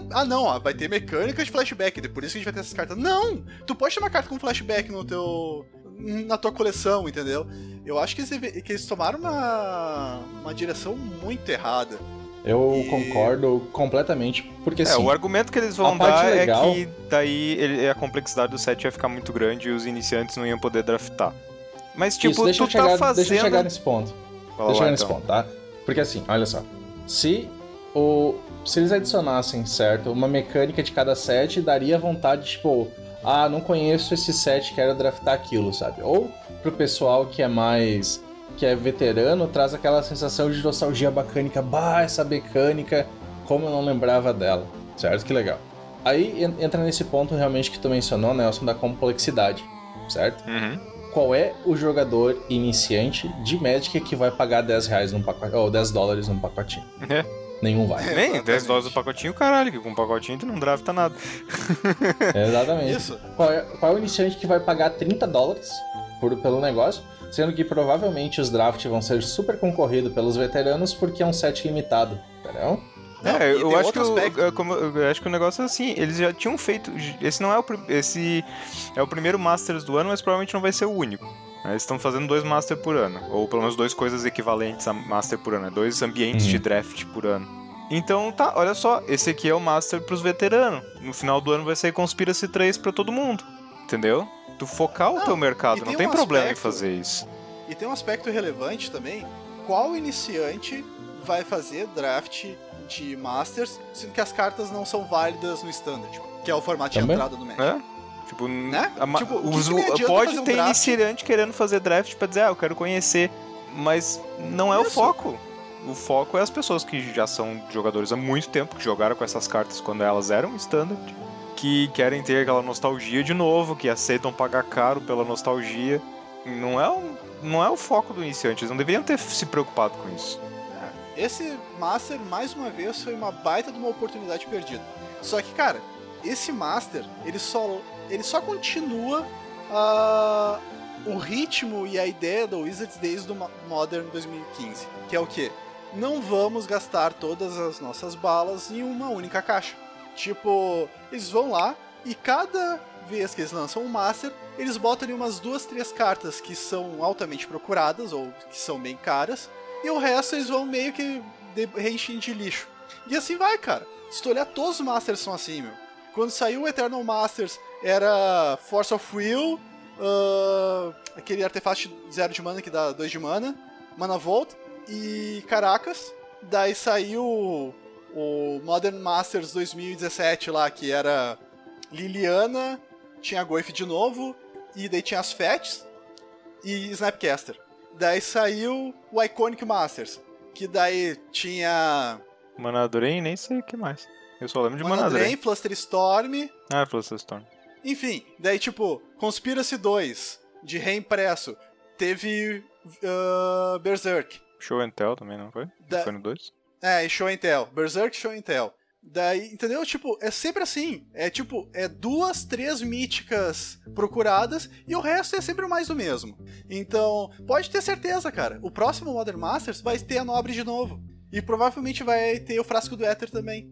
É, isso é o que então, o Seth fala muito disso nos artigos dele, que é o valor de reprint. Que é a Wizard dizendo assim, tá, eu quero fazer esse Master Set aqui. Mas eu sei que se eu fazer um Master Set que é só pra reimprimir carta, as pessoas não vão comprar tanto assim. Eu tenho que ter um chamariz para as pessoas quererem comprar loucamente esse set. Então ela coloca uma carta cara ou ridiculamente procurada, alguma coisa que todo mundo vai apontar e dizer, porra, só tem Jace nesse set. Só que se todos os sets fizer isso, que é o que o set disse que aconteceu com o Tarmogoyf, todos os sets reprimia Tarmogoyf não impressionava mais, não vendia mais pacotinho. Então perdeu o valor de reprint. Então a Wizards, começou a calcular tudo a partir do valor de reprint. Então, tipo, não vamos reimprimir mais Tarmogoyf, que eu acho que é um dos motivos que o Tarmogoyf não foi impresso nesse set, porque daí o valor de reprint dele ia lá pra baixo. E eles sabem que é uma carta que pode ainda guardar um pouco de valor de reprint, então eles tiraram de última hora para um próximo set, por exemplo.